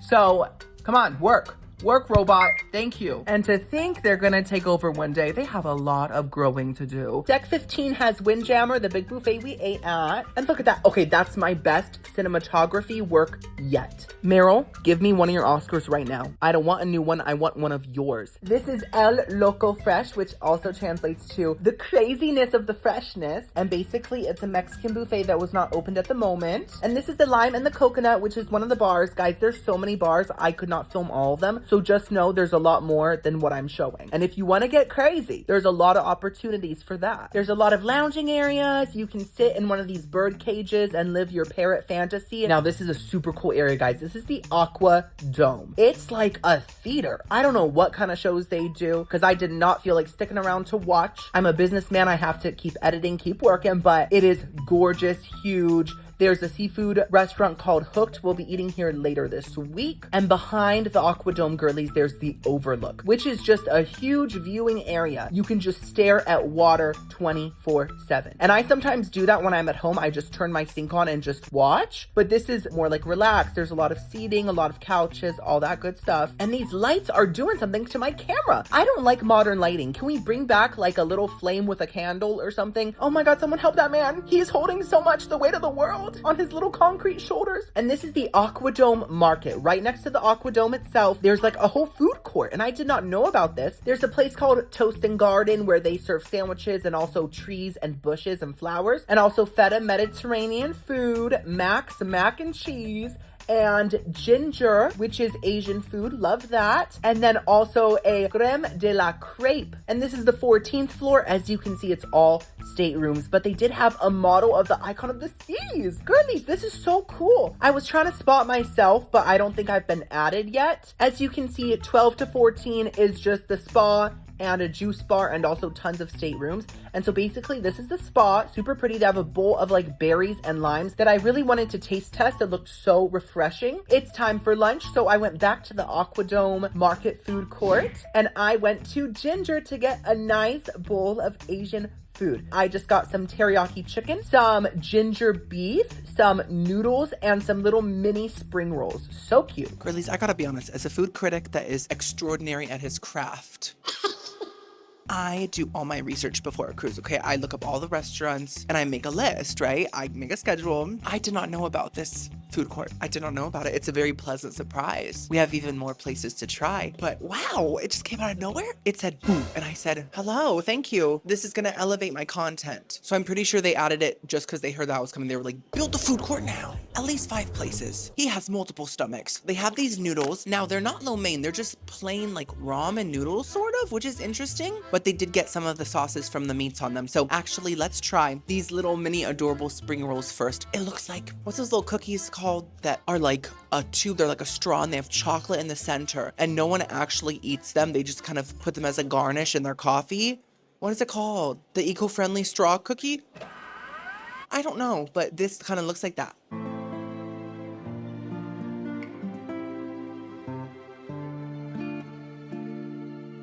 Oh God, oh my. Okay, they're a little chewy, but they're just so gosh darn cute. I love them. They're very fun to eat because typically with a spring roll or an egg roll, you have to open wide. And it just gets messy. There's flakes everywhere. But with this, it's like a little hors d'oeuvre spring roll. Now, the flavor, they do kind of taste like a frozen spring roll, but they taste like good frozen egg rolls, like high end, like P.F. Chang's frozen brand frozen egg rolls. You know, they still taste frozen, but they're good ones. So I'm gonna give those a nice 5.5 out of 10, yeah. Next up, we got this ginger beef, and that's not a hair. I think that is a shred of ginger. Ginger has a very hairy texture. Just like your sack.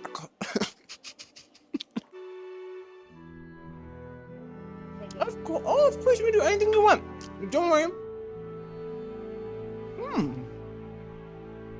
Personally, I love ginger. Not so much in sweet things like ginger snaps. Girl, if you like ginger snaps, And if you choose to cook ginger snaps over like a sugar cookie, prison honey. But in salty foods, love it. This beef has a very strong ginger flavor. It really comes through, but it's not just ginger. Of course, there's like a soy sauce vibe, a slight sweetness, and a slight vinegar sourness. Fantastic sauce. The breading is a little soggy, but there's not that many breaded beefs out there. I know that the Beijing beef at Panda Express is breaded, but it's still kind of a rare thing to come across, you know? So I appreciate that. Even if the breading is a little bit soggy, it just adds kind of a richness and the sauce really soaks into it. And the beef on the inside tastes like good quality too. It's not the most tender beef, but it tastes real. It tastes real. You know, after having that Purina gravy yesterday, I'm like, who knows what to expect? I have my guard up. So I'm very pleasantly surprised by that. Just a fantastic beef. I really liked it. I'm gonna give it a nice strong 8 out of 10. Now we have the teriyaki beef. No, sorry, chicken. I've been on the farm for so long, all the animals started to blend together. Me and Tammy. Our farm has been very prosperous this year. A lot of corn growth in the crops and also on my foot. Daddy needs a manicure. Okay, chicken teriyaki. Also, this is breaded too. I think there's a show starting in the Aqua Dome. Oh my God.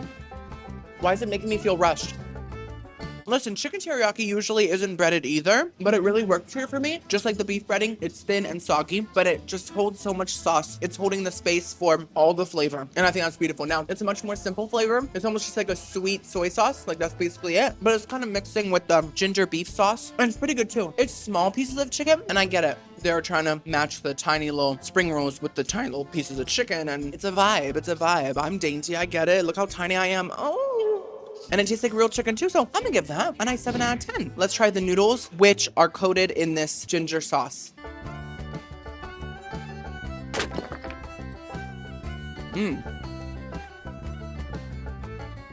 Okay.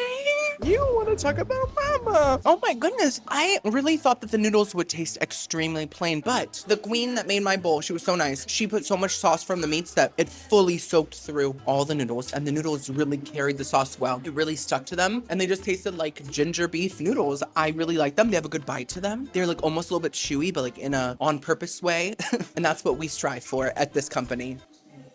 Who am I? I swear sometimes my past lives come through, and I used to be a CEO, the CEO of Schmucker's Jelly. I had so much power. Oh my God, is that a chicken?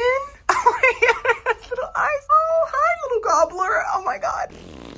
Hey, girlies. Oh, wow. I have been editing like a madman, and I've worked up a huge hunger pain. My stomach is crying. It's saying, where's my dinner? We are gonna go have dinner in the main dining room, the free dining room. Now, I've never tried Royal Caribbean's free dining room because last time I was on one of these ships, I didn't know about my time dining really. I didn't know that you could get your own table, and I didn't want to sit with people. So I just ate at the buffet, I think like 10 times. But not today. I made a reservation for one person. Hopefully I have my own table. I don't know if it's like formal night or something, but everyone's in suits and ties. I saw someone in a full tuxedo looking like a whole penguin, and I was very jealous. I should have brought my tuxedo. Are they gonna let me eat in the restaurant? We'll see.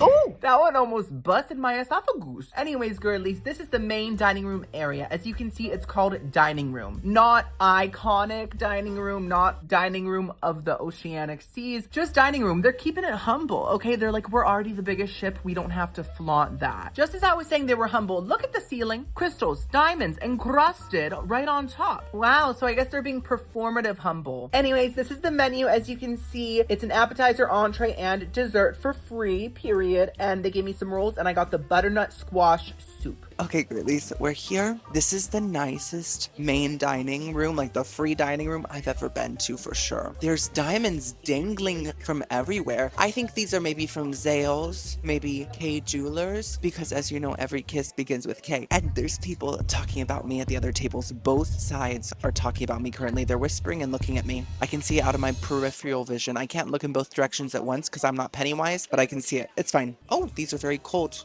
Oh, it's like one of those makeup rollers that you put in the fridge. I think it's gonna have that effect. Oh, no puffiness. Let's first try the roll. It looks like a typical roll. I'm obsessed with this little butter container. There's butter in here, and it's not cold butter, but that's fine. It'll be easier to spread.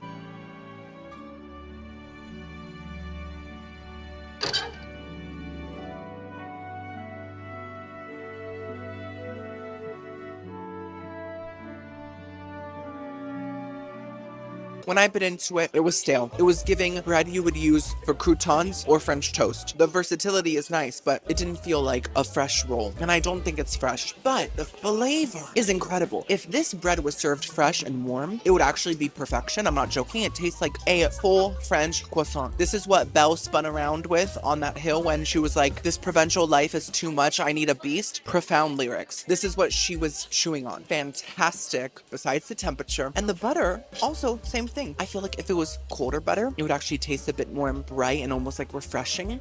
You know, butter can be refreshing. It's a common misconception that it's heavy and full of fat, you know, and it's very salty butter. Love salty butter. So I'm gonna give that roll a nice 7 out of 10. If it was fresh, 10 out of 10 for real. Now I got the butternut squash soup. So I got this because I didn't like the sound of any of the other appetizers. I think they had like escargot.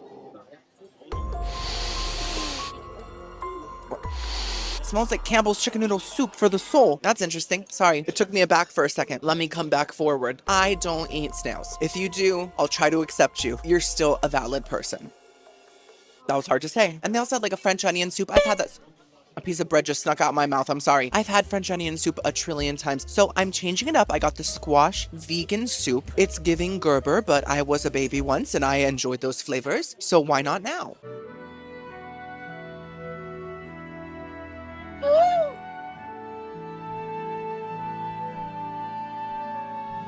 I just drank that in like 2 sips. I think it's time my family and the squash family squash our beef. Even though this is vegan and there's no beef in it, it's time. Because I did not hate this. I actually really enjoyed it in every sense of the word enjoy.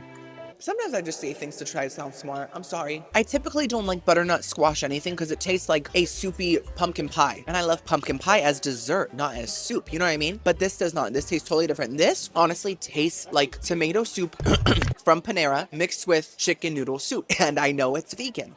But is it? Is it?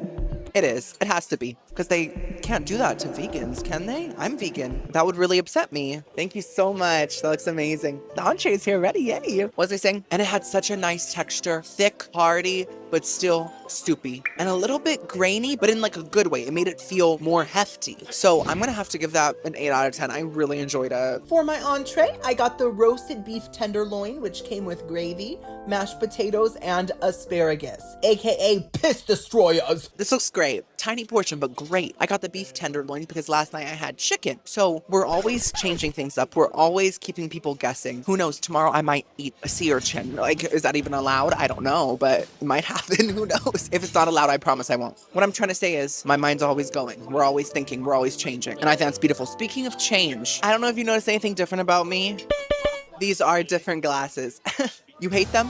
Me too, kind of. Listen, I got 2 new pairs of glasses, the Harry Potter ones and these ones. I wanted to get something completely opposite of the Harry Potter ones because I already have the Harry Potter glasses, Harry back, all these different things. These are completely different, see? So like there is no frame on the bottom, they're kind of floating, and it kind of gives me a unibrow, which kind of makes me a bit more edgy. I don't know. That was just a thought I had, but I don't think I like them that much. I think I made the wrong choice. What do you guys think? But I had to wear them at least once. Let's try these asparaguses with the mashed potatoes. Now, have I had mashed potatoes 3 times in the past 36 hours? Yes. It's not my fault. It's a very common side. I'm eating a lot of places. It happens. Let's just hope these are the best ones yet. Oh. Oh, wait, that might be the same gravy girlies. Do they only know how to make one gravy on this whole massive ship? It tastes like the same gravy base with maybe some like peppercorn in there to change it up a bit, but honestly, I can still taste that Hill Science Diet vibe. But I'm loving the potatoes. Oh yeah, they're not quite as buttery and salty as the Chops grilled potatoes, but they do taste totally real and they still taste creamy and they are simple, but I enjoy it. I do. The asparagus tastes like asparagus. It's gonna make my tiny little bathroom stink for the next 24 hours. It was a bit crunchy, fresh, but simple. I liked it. I'm gonna give that overall, besides the gravy, a 7 out of 10. Yes. Now we have the beef tenderloin.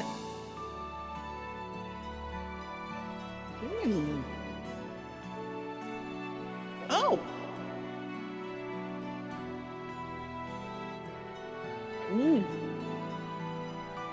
That was fabulous. Almost as fabulous as the K Jewelers on the roof. I don't know why I expected it to be horrible for some reason. And I feel horrible for thinking it was going to be horrible. We have a horrible circle. I adored it. You know what? That disgusting, vile, nasty gravy worked with this meat. It blended in and just made it saltier. Okay, the meat itself tasted just like a really nice and salty filet, what's the word? Mignon.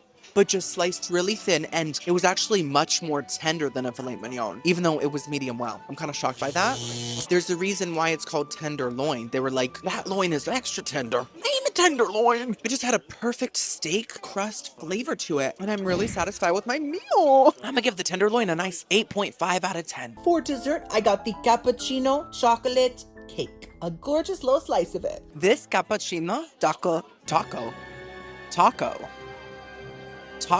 Bell? This cappuccino chocolate cake, I don't know where taco came from. Looks incredible. Now, I'm not used to drinking coffee. You guys know I don't drink coffee. Not because I'm like against it. I just think it doesn't taste good. And the whole world is in a mass delusion, acting like it does. But in desserts, sometimes I do enjoy it. And maybe the caffeine will make me really energized. Maybe tomorrow I'll go parasailing or something in Mexico. None of you believe that, right? Good. You know me. Let's try it.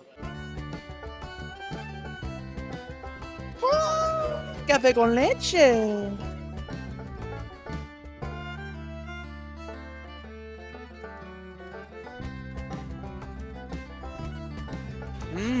And just like that, it never existed. That had a very strong coffee flavor, but it actually worked so well because the chocolate cake was moist and chocolatey, but still kind of light. And so that coffee flavor just kind of added something so that it wouldn't taste too light, you know? Very moist chocolate cake. I could literally see the liquid particles inside of it. The ganache in the center, not too rich at all. And it was in a very thin layer, which is the secret to a good ganache. I only need a couple drops of it. And then the coffee mousse on top tasted like a really strong tiramisu without the lady fingers.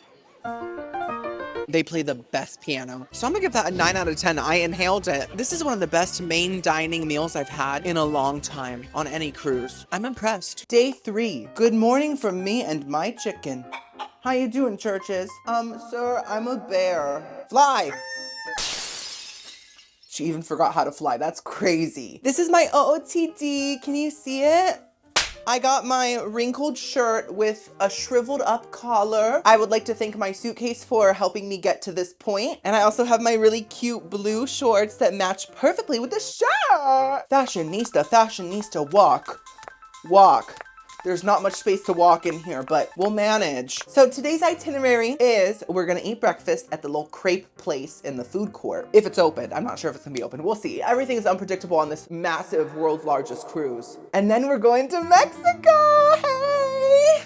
And the port is called, where is it? Puerto Costa Maya, Mexico. Now, you guys know, I get really scared to explore other countries by myself, so I'm probably just gonna stay in the port, and that's probably why I'm gonna do it all these different locations besides perfect day at CocoCay, because it's a private island. So, if you're disappointed in me, mama, look what you signed up for. Read the title. I'm on this cruise for the food. Good morning, ladies and gentlemen. This is a message from the bridge. The bridge to Terabithia. And then lunch is gonna be at the Mexican buffet on board. And then dinner, we're eating at this place called Pier 7 or something like that. So it's gonna be great. Let's go. The water is blue, the land is green, the sky is also blue. So the green is kind of like the meat in a sandwich, you know? Everything is food all the time. We are back at the Aquadome Market. We are going to have a crepe. Sorry. We're going to have a crepe. I was just clearing my throat, and it's going to be a very French moment for us. As you can see, they don't make the crepes fresh. They have them kind of stacked up there, but they do add the fillings and reheat it. So I got the caramel crepe and also the classic crepe as well. Girlies, is my hat crooked? You know what happens? I sweat in my hats, so I wash them because I don't want the sweat building up to create a caked up layer, you know? Ew, disgusting. But the washing machine always messes them up. I think it's worse. It's fine. Look at the gorgeous blue waters we have. Look at Puerto Puerto Costa Maya. There it is behind me. It's gorgeous. I wish I could be one of those people that just rented a motorcycle or like a golf cart and just explored every inch of the island. But whose courage? I've never met her. Anyways, I got 2 crepes. They look incredible. This is free, by the way. It looks like it would cost money, doesn't it? The classic has lemon zest, lemon juice, and granulated sugar within. Sounds like a face mask that I want to eat, you know? And then the salted caramel has toffee, juices, sauce, whatever it is, and it has vanilla custard within. So let's first try the classic. Kind of tough, but so am I. Watch out.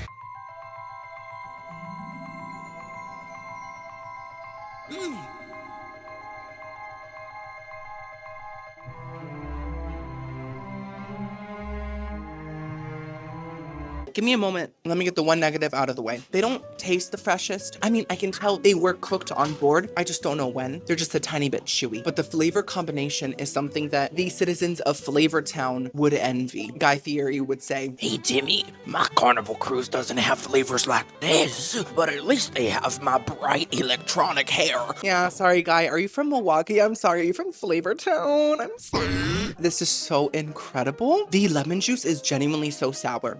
I mean, that's to be expected, but they put a lot of it into the crepe and it really shines through. It doesn't just blend in, like you can really taste the lemony burst. And that's probably also because of the lemon zest. That's like very concentrated lemon flavor, you know? And then the sugar just made it sweet, almost like a lemonade crepe, but it was still very simple and just so refreshing. I've never been refreshed by a crepe. Wait, what was I refreshed by last night? Butter, yes, butter. I would compare this to refreshing butter. Oh, that was so good. I'm gonna have to give that a 9 out of 10. If it tasted fresher, it would be a full slay. Incredible. Now we have the salted caramel with the vanilla custard. So excited right now.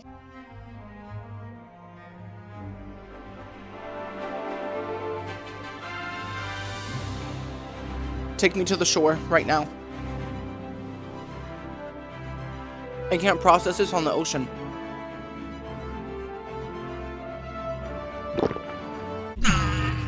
You know what? I could leave the cruise now and feel satisfied after that. I'm not joking. That was one of the best things I've had in a long time. So first of all, the crepe was hotter. And so I think that took away that processed chewiness. So we love that. Now, the toffee drizzle really tastes like a saucier version of pure dulce de leche. It has that full, real caramel flavor to it. And then the vanilla custard just kind of blends into it and gives it this caramel creaminess, almost like a Werther's Original. I love Werther's Original. I think they're one of a kind. No one's like them. They're quite original. And they're just known for that creamy kind of aftertaste. That's what this crepe had. And overall, it was not too sweet at all. Just incredible. 10 out of 10. I adore it. I could cry. Thank you for this day. Thank you for this time on the Icon of the Seas. Thank you, Aunt Lydia. This shook me, girlies.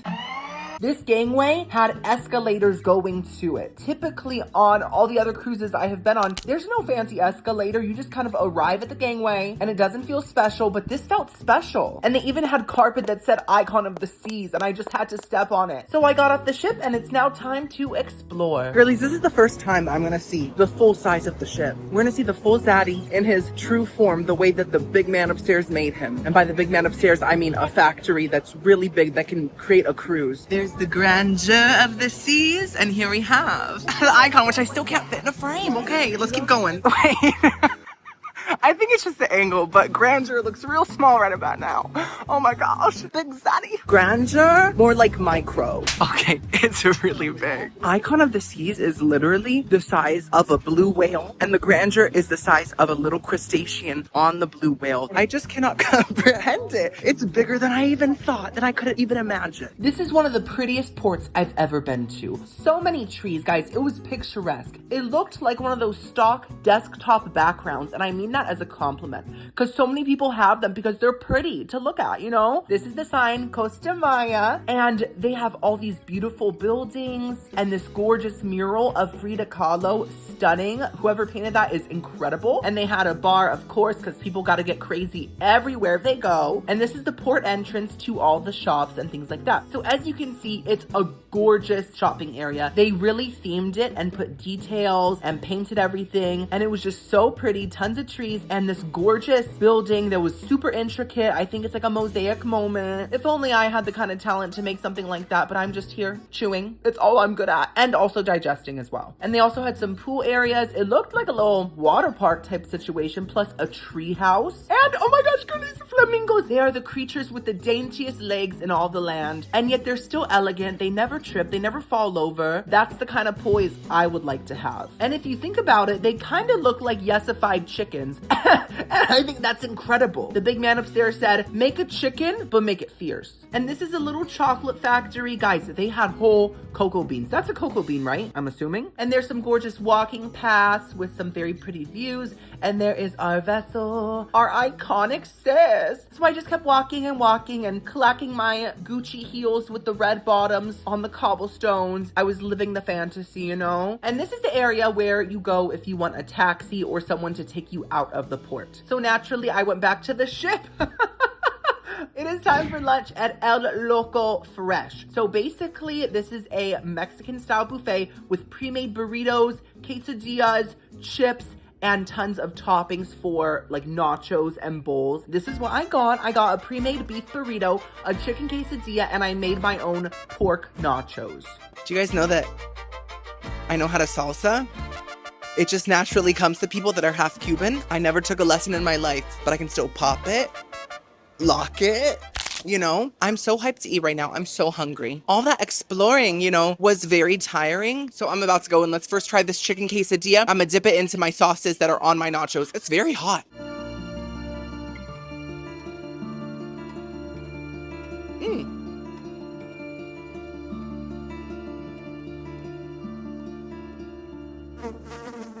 Joe, Jeff Goldblum always tries to take my food. I liked that. Did it taste like real cheese? Absolutely not. I don't know if that was ever in a cow, but it still tasted good. The cheese itself tasted like a mixture of Velveeta and Kraft American cheese. And you girlies know I have a complex history with Velveeta. I meal prepped it once because I was gonna eat nachos for like 4 days. Like any normal human being, I made multiple blocks. I got the worst diarrhea of my life. I think it changed my gut health forever. And there's a reason why diarrhea starts with D. Not because the D is fire, but because demonic, demon, you know? And ever since that day, I have vowed to myself that I will never enjoy Velveeta again. But today, I did kind of enjoy the flavor because it was mixed with a Kraft American flavor as well. And it almost became something different, something ooier and gooier, and also a bit less salty maybe, a bit less rich. The chicken did taste real. I appreciate that it was seasoned and it had a nice charred flavor to it. It didn't taste super flavorful, but it had like a typical taco seasoning vibe. So at least it wasn't plain. That's good. And it went well with the chips. I'm gonna have to give the quesadilla a 6. I enjoyed it. Now we have the beef burrito. I don't know what's in it, but it's wrapped up and that somehow makes it so much more delicious. I feel like I'm at Taco Bell.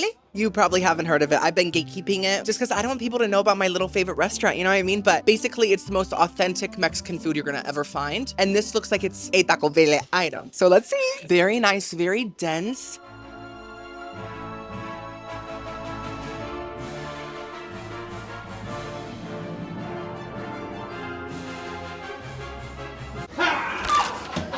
What was that for? That scared me. It was a zaddy, and he was trying to scare his girlfriend or wife or whoever, but instead he got little old me. He made me jump. I'm scared. I think I need a big hug from him. Oh. I don't like it. I think the tortilla is good. It actually kind of tastes like a fresh tortilla, which is nice, but all the fillings are bad. The steak is so chewy.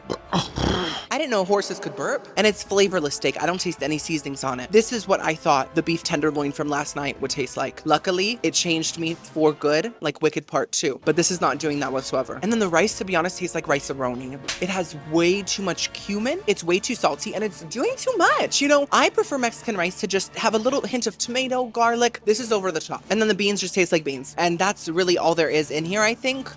Trash! I've had a lot of good food on here so far, but this is not one of those joyous morsels. It's not. Last but not least, we have the build your own nachos. So I got the pork carnitas. They looked really good, really real. Very Charlotte. She's looking extra shredded. And I also got some queso, some guacamole, some pico de gallo, which looks just like salsa. It's all blended up. And some sour cream and some lettuce. So let's go in. It's a big hunk of meat.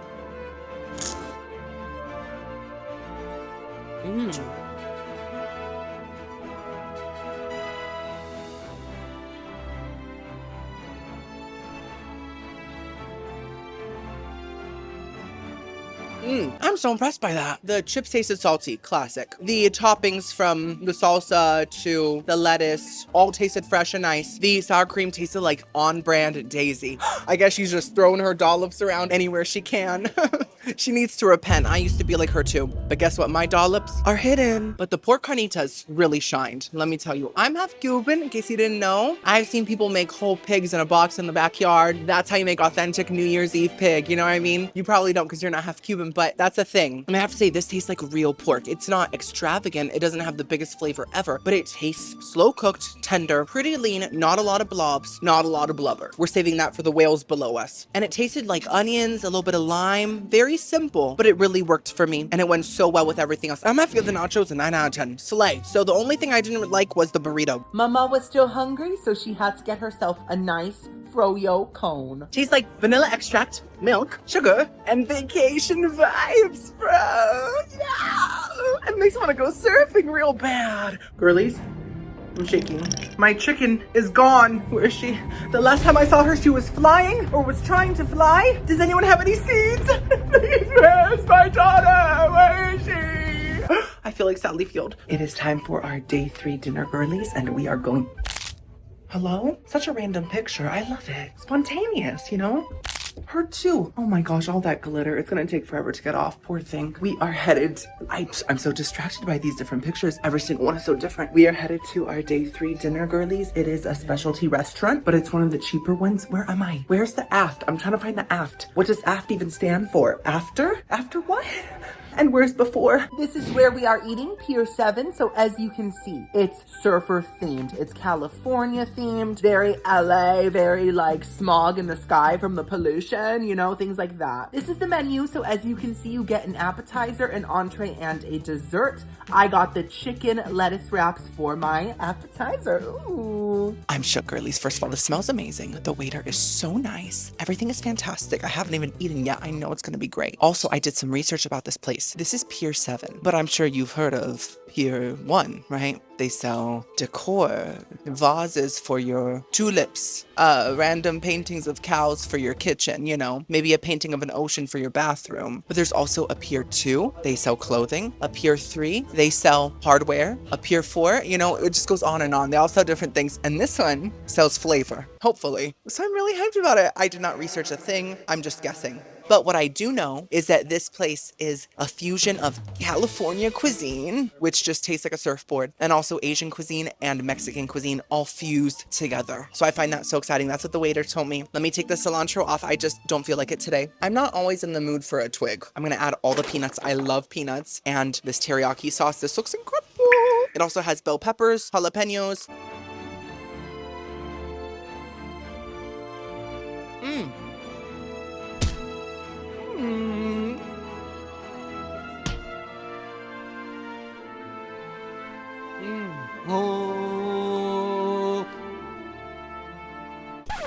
So good. Good.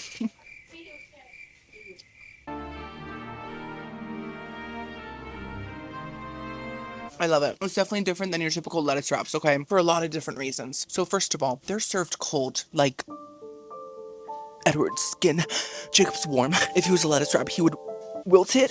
And because they're served cold, they almost have this like Asian salad feel to them, almost like a deconstructed salad. And I really, really enjoyed that. The ground meat tasted really good. Now, it didn't really taste like restaurant Asian food. It tasted like Asian food that someone named Martha or Kathy would make at their house from a recipe that they found online, if that makes sense. But it still turned out kind of good, just not authentic. That's the vibe here. I can taste like the soy sauce and the ginger and all that stuff, but there's a quality to it that just kind of tastes like it was made at home. And that's fine. That's fine. There was a lot of meat in there. It was nice and salty. So many peanuts. They were definitely roasted, and they added such a nice difference in texture, a nice crunch, and extra saltiness, and a earthy nuttiness that brought it down to the lettuce, which is also earthy.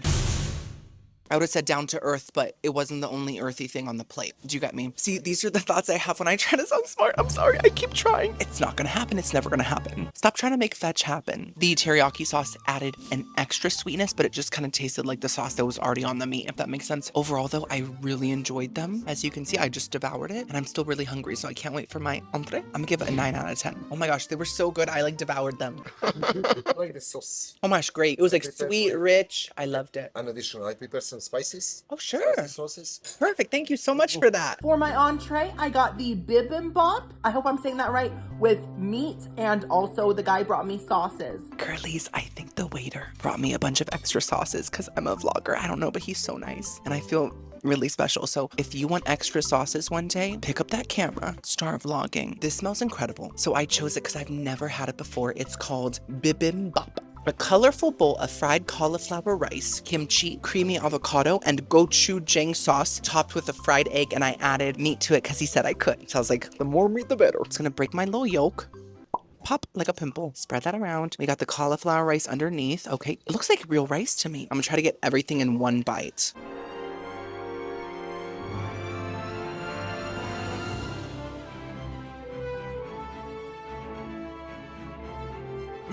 With the sauces, this chili bean paste. It's delicious. Oh my gosh, this is so good. I haven't tried these yet, but this is like the perfect amount of spice. Give a little bit of soy on top of the rice. Okay. And then, try to little bit with the soy. Perfect. I'm gonna try that right now. I'm excited. Thank you so much. Let's do that. Let's put some soy on the rice. That chili paste. Ooh, it's delicious. That just adds extra flavor. I'm gonna add this all over and droplets of this little chili paste all over. I love this chili paste. You guys know I'm half Latina. The spice is within me. I was born with it. Maybe she's born with it. Maybe she's half Cuban.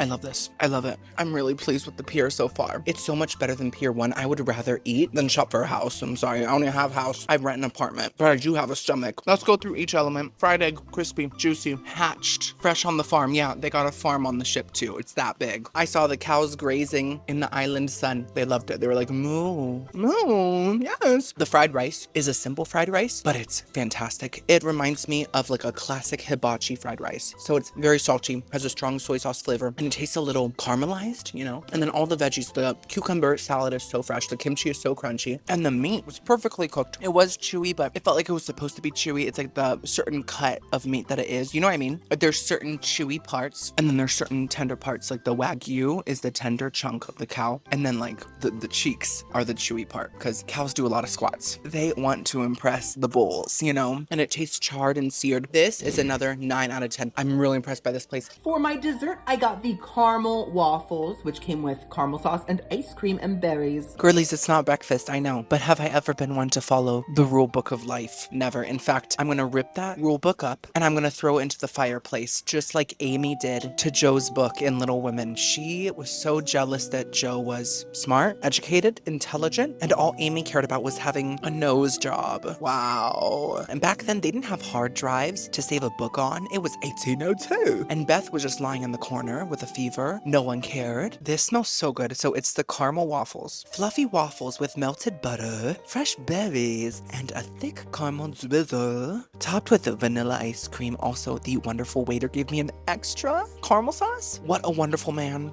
Oh my goodness.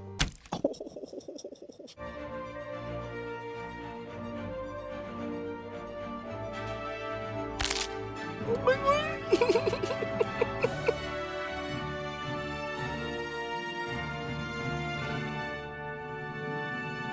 I'm so happy. I thought they were gonna taste like normal waffles. No, ma'am. No, ma'am. They tasted like yellow cake batter in a waffle iron. And that's so much better than a typical waffle. Crunchy on the outside, so fresh, hot, and so cakey and dense on the inside, and like rich. But because it didn't have like frosting, it wasn't too rich. It just had a caramel drizzle, some ice cream, some fruit. It was almost giving like strawberry shortcake with a cake waffle, if that makes sense, and other berries. Actually, it's nothing like strawberry shortcake. It is caramel tall cake, but I just adored it. 10 out of 10. This meal was fantastic. And the waiter was so wonderful. Like, I'm so happy. Guys, we are 3 days in. Most of the food has been great. So I'm so excited for the next 4 days. I love this. It's day 4. Okay, so this is my OOTD. This is a new shirt from Amazon. The color kind of reminds me of like a raw salmon meat. And I don't even like salmon, but I think it's a really pretty color. And it has my typical floral vibe on it. Guys, all I wear is floral. I'm a human version of potpourri, but like so much more quenched. I smell better too. I'm shook. I walked outside this morning and I saw the view of Honduras. I've never been to Honduras. And I'm also not one of those people that's like, look at the mountains, so beautiful. Like if I want to see it, I'll just Google it. But this view got to me. It got to me. I was like, where am I? I've never seen anything like it in person. And I think I'm going to become one of those people that like looks at the stars and things like that. And is like, wow, this is great. Anyways, I'm going to show you in a second. But first, let's talk about my itinerary for day 4. Guys, it's halfway over. Like what? We are eating at the breakfast buffet with Jama. And then we are going to explore Honduras. Now it is raining, but I did bring a poncho. Once again, always thinking, always planning, always calculating. People run on vacation. I think that's so inspirational. And then lunch, we're eating at the mac and cheese place that's in that little food court. So hyped for that. And then dinner tonight, we're eating at the Italiano place. And I can't wait. I'm really craving a good old pasta. I wanted to walk with them to feel like I had friends here for a moment, but they walked too fast. This is what I was talking about, girlies. Look at the mountains. They're so gorgeous. I haven't seen a mountain in so long because I live in Florida, and Florida is the flattest state. It's like me before my BBL. I think this is the first time I've ever breathed in fresh air, to be honest. It's breakfast time, so let's see what the buffet has to offer. We got French toast, waffles, and no, those aren't ice cream toppings. Those are toppings to go with your breakfast. Welcome to America, y'all. This is the dream. And they also had some baked beans for the British people on board and some corned beef hash. They also had tons of baked goods, muffins, bagels, yeast upon yeast, breads, donuts, and thankfully no infections. And they also had some ham and cheese omelets. They also had some sausages, hash browns, avocado toast, salmon toast. Ooh, and girlies, they had it. They had the bread pudding that I've always wanted. Blessed day, Aunt Lydia. So basically, I got a big bowl of the bread pudding with the vanilla cream sauce. I also got an avocado toast, a biscuit and gravy, some breakfast potatoes, and a ham and cheese omelet. Girlies! I can't believe it. They have the bread pudding. Listen, I was very excited when I saw the beautiful view of Honduras. I thought that was the most excited I could get, but then I saw the bread pudding. 10 times more excited, girl. Hello. I'm so grateful they brought it back. They probably heard that I missed out and they said, Timmy's Takeout famous YouTuber missed out on the bread pudding. Make it again. Ow. Exactly. I nearly levitated through the roof of this cruise into the skies of gorgeous Honduras, and I almost combusted in the ozone layer, but I didn't. I'm still here. Let's first try the bread pudding. I'm just scared it's gonna like run away or something. Oh my gosh, I see legs. Quick.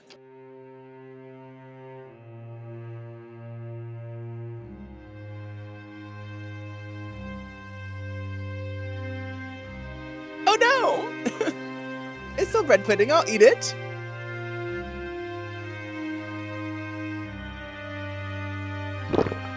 I'm going home. I'm going. Someone get me a little speedboat. I'll navigate myself. Why do I even try anymore when something I love so dearly disappoints me like that? I didn't think it was possible. Listen, it's bread pudding, so I still ate it. I still kind of enjoyed it to an extent, but it's probably the worst bread pudding I've ever had. 99% of bread puddings are amazing. Like, it's just a fact of life. But this one's not, and it's very surprising. Tell me why it has the texture of scrambled eggs. Quickly, a good bread pudding should be fluffy and custardy at the same time, not scrambled. So that was very off-putting, but also the flavor tasted empty. Bread puddings should be rich and warm and comforting. This kind of tasted like a watered-down bread pudding flavor. Very sad. I'm gonna have to give it a... Hello, how are you? Oh, I'm good, but thank you so much. Sadly, I'm gonna have to give the bread pudding that I've been looking forward to. What does that mean? I'm half Cuban. I should know that. What was I saying? Yeah, I've been looking forward to this bread pudding for 3 days. 3 days of joy and excitement for nothing. I'm gonna have to give it a 2 out of 10. Wow. So we still have a lot of other things to try. It's okay. Life is still good, I think. I'm not sure anymore. Let's try the ham and cheese omelet. Okay. Rubber.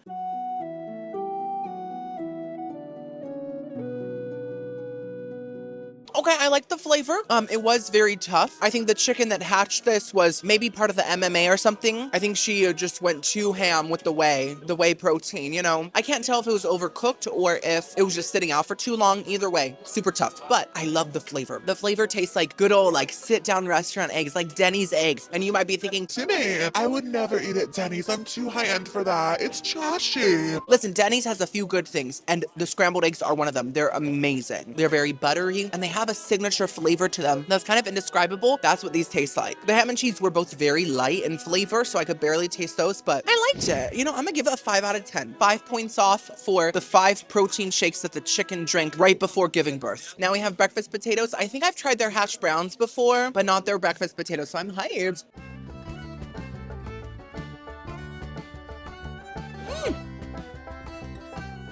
You know what I've learned to do on this trip? I'm sorry, I'm gonna critique it in a second, but a thought came to me. I've learned to value sunlight because when I wake up in the morning, it feels like it's still nighttime because there's no window, right? But I have been sleeping real well, I gotta say, every night. I haven't even waken up to piss. I just save it for the morning without even trying to. I've learned that sunlight really is important in our lives, and I've never realized that as a person that has the complexion of mayonnaise, but it really is, and I'm grateful for it, and it's just nice to look out the window and see the sun, even though it hurts at first. I no longer want another ice age. My priorities have changed. Let me just say, those potatoes were fantastic. So tender, first of all, but they have more seasonings than your typical breakfast potatoes, and different seasonings. They're a tiny bit spicy, and they almost have like a jerk chicken vibe to them. A lot of cumin, a little bit of sweetness, maybe a hint of cinnamon. I'm not sure. Maybe not.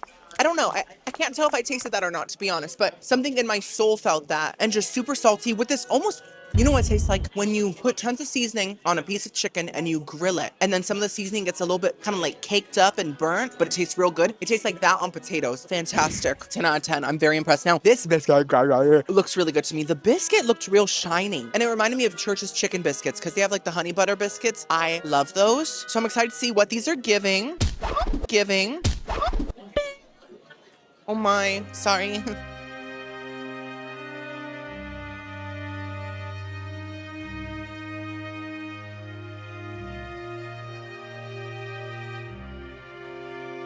Can someone tell me why that gravy tastes like shrimps? Like not one shrimp, like multiple shrimps.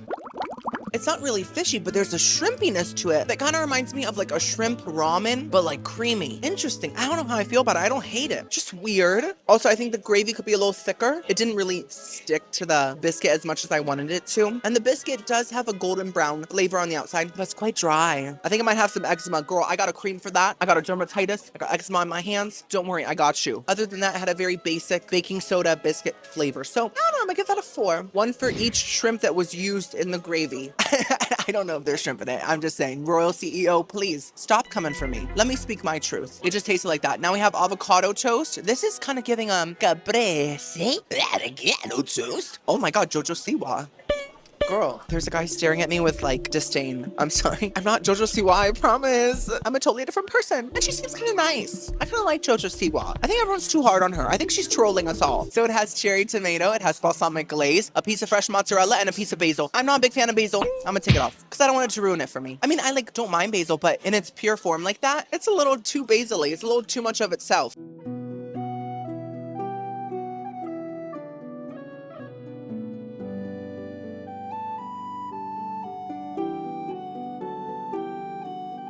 Interesting. You know how you can tell when they used guacamole on avocado toast instead of just avocado? That's what I think might be happening here. I don't mind it. I'm half Cuban. Even though Cubans have nothing to do with guacamole, I still am. It's a limey guacamole, has a little bit of cilantro, a garlicky flavor, it's salty. The toast didn't really feel toasted. It just tasted like an untoasted baguette. And then the balsamic glaze added some richness, the tomato added some freshness, and the fresh mozzarella also added freshness. What else would it do? Add mozzarella? So it's fine. I'm gonna give it a 6 out of 10. I enjoyed it still, and I like the fusion of Latina guacamole with Italian toppings. It was very hola bellissima, you know? So It is time to explore Honduras, but first we gotta put on our poncho. This is a one-time use disposable poncho. I'm so sorry, Mother Earth. Not sponsored. I know she's gonna hold this against me, but a girlie's gotta stay dry. So I just put it on. It was windy. It was sticking to me like saran wrap on a sandwich. So I got off the boat, and as you can see, everyone's wearing ponchos. They were selling them on the ship, so I didn't even need to bring my own, but I still did. And girlies, I was fighting the weather out there. It was so intense. Dear God! So as you can see, I tried to film underneath roofs so I wouldn't get too wet and I could protect my phone. They have stunning mountains that we saw already, but I couldn't stop staring at them. They were calling to me. I think I might go hiking later. And there was a random escalator outside. None of the other ports had escalators, so this one was extra bougie. And this is what the escalators led to. The official store, a cantina, fun things. There's also a pool that was painted blue to make the water look bluer. That's what most pools do. And I just love that. And I'm pointing out something random because I had nothing to say about the pool. It was very nice though. And they had a little taco shop with chicken tacos, al pastor tacos, different things. Plus they had this lazy river type thing. I think it's really rude to call it lazy. Can we not call it active river, motivated pond or something, you know? Something different. And here's yet another view of the mountains. I just could not stop filming them. I was inspired. Is this how Christopher Nolan felt when he was filming Matthew McConaughey in Interstellar saying, Murph, it's love, Murph, it's love. And I also came across this bar with a very pretty chandelier. And this guy scared me so bad. I don't know why he was staring at me like that. I felt like he looked into my soul. And I don't know how because I'm not even translucent. And they also had these floaty thingies that you could lay on, get crazy with your friends, and you won't get sunburned because they have shades on them. What a nice invention. This is the future. This is now. The robots are here to stay. Okay, we're back on the ship. So basically for lunch, I went to this Mac's place in the food court and I got 2 kinds of mac and cheese. Some pepperoni mac and cheese and this chili flavored mac and cheese as well. Did you guys see that fellow vlogger? It's like seeing a coworker like for the first time in so long, even though I've never seen him before in my life. But that was just kind of cool. I don't know. Anyways, let's first try this pepperoni one. So I got the pepperoni to face a fear. A lot of you don't know this, but once, oh my God, I can't believe I'm gonna say this. It's just so personal. Once I ate 60 turkey pepperonis because I was trying to be dainty and they were low-cal, and I said to myself, that's the perfect snack. I can eat it all day, every day. Like nothing's gonna go wrong. My foot's gonna be totally normal. But then I woke up in the middle of the night, my foot was swollen. It felt cracked, broken. But it wasn't, it was the gout. I got the gout from eating all those turkey pepperonis. So I got the pepperoni mac and cheese because the truth is I can have pepperoni in normal amounts. And I feel like this is a normal amount. So I think my foot's gonna be okay. So I'm so excited. Oh my God, pepperoni mac and cheese. This is so different. Oh my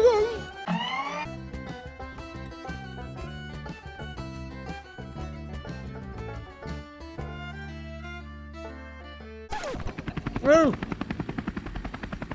Okay, what was that for? Wow. As you can see, I did leave some of the pepperonis behind because the fear is still within, but guess what? I'm a work in progress. That's incredible. Who would have thought pepperoni mac and cheese will go so well together? Probably everybody.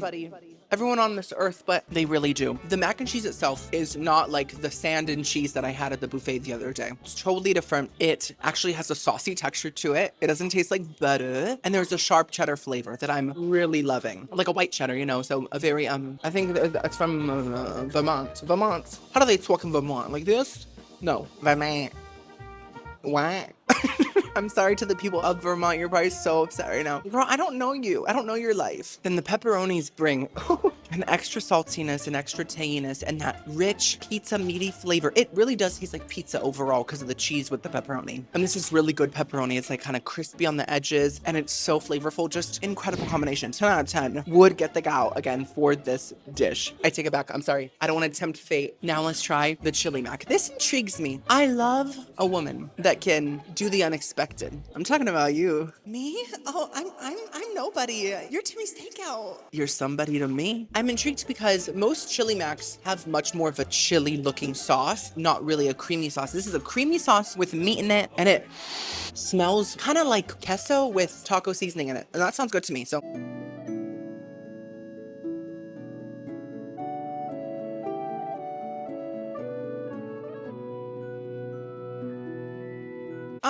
You know, it is okay. I'm not loving it. I think that the meat kind of tastes like Chef Boyardee beef crumbles. And it's 2025. Can we please get a Chef Girlardie in here? It's time. We've been waiting long enough. It just kind of tastes like processed beef, like from a canned soup, you know? The sauce itself does kind of taste like canned chili with cream cheese. And that's not a bad thing. It kind of reminds me of like a dip that someone makes for the Super Bowl, you know? I've seen all the healthy girlies making all those dips with cottage cheese. They're crazy for that. So smart. I'm not a big cottage cheese person, but if you like curdled milk, I'm happy for you. So it's not bad. It's just not giving mac and cheese, and it's also really not giving chili. It's just something else, and I don't know if I love that something else. So yeah, I'm gonna have to give it a 4.5 out of 10. Not bad, but I wouldn't get it again. Oh my god, is that a giraffe? Oh wow, look at that pose. Okay, wow. Hey, UFO. Hey. When do you plan on beaming me up? I have a big head just like you guys. I'll fit right in, please. It is time for dinner. It's in the lobby next to the UFO. And basically, it's Giovanni's table. So this is the Italian feast area. It does cost extra money. And this is the menu. As you can see, they have antipasti e insalati. And also, piatto principale e pizza. And they gave me some bread with cheese and some marinara sauce to start. Okay, so the very nice waiter said, I'm gonna bring you out bread. I expected typical loaf, you know, like the one that Jean Valjean stole. I was not expecting all of this. This is like a whole platter of different things. And it smells so good. It smells like the inside of a Little Caesars. And I mean, that is the biggest compliment ever. Bottle that, put it in a perfume. I will wear it for the rest of my life. So he basically said these are knotted rolls with garlic oil infused into them. And then we got a little thing of marinara and pesto and also some olives, which I'm not gonna eat. No, thank you. I'm so hyped. Oh my gosh. Okay. And it has like a little Parmesan wig.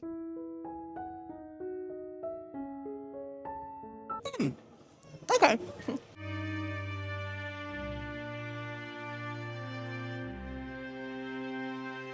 If I look disappointed, I'm sorry. I wasn't. But I was expecting the world. From the visuals, I thought these were going to be like life-changing rolls, but they're just good, and that is okay. Sometimes it's okay to just be good enough. That's why I like to tell people, because, you know, as a YouTuber, people look to me for wisdom when it comes to like Taco Bell and things like that. So I also try to go deeper sometimes. The roll itself tastes like just a classic dinner roll. Freshly baked, but just simple, crusty on the outside, a little bit sweet, almost like a slight Hawaiian roll flavor to it. I did not taste the garlic infusion, and maybe that's a good thing so that vampires can eat it too. I want everyone to feel like they can do anything. God, I'm still really deep. Am I a therapist all of a sudden? But the Parmesan on top was very sharp, very salty, and that added a lot of flavor. I just kind of wish it was like inside of it maybe. It's just kind of like thrown on top. Thank you. That looks amazing. And what are those? Is that like cheese? Yeah. Oh my gosh, I think it's like a big Cheez-It. It's like a Cheez-It that was stretched out, that reached its full potential. What was I saying? Oh yes, the roll. The marinara is fantastic. It tastes like the fresh San I always forget the name of the canned tomato. Marzano? I'm going with it. I think that's it. Super sweet, acidic, bright, and just delicious. I'm gonna give the rolls a 7 out of 10. So they were good, but they could be better. And I expect more next time. For my appetizer, I got Nona's soup. Oh, Nona, you never fail. You did the family proud once again. There's something delicious about the word Nona. You know what I mean? Like when it says Nona's soup, Nona's lasagna, Nona's waffle, you know it's gonna taste good. You know that it's gonna taste home cooked. And this is Nona's soup, so I'm very hyped about it. It has Italian sausage, kale. Victory! I'm gonna leave this cruise healthier than when I came onto it. Cannellini beans and Asiago cheese. And then the cheese cracker. Let's try the cheese cracker first. Oh, so thin.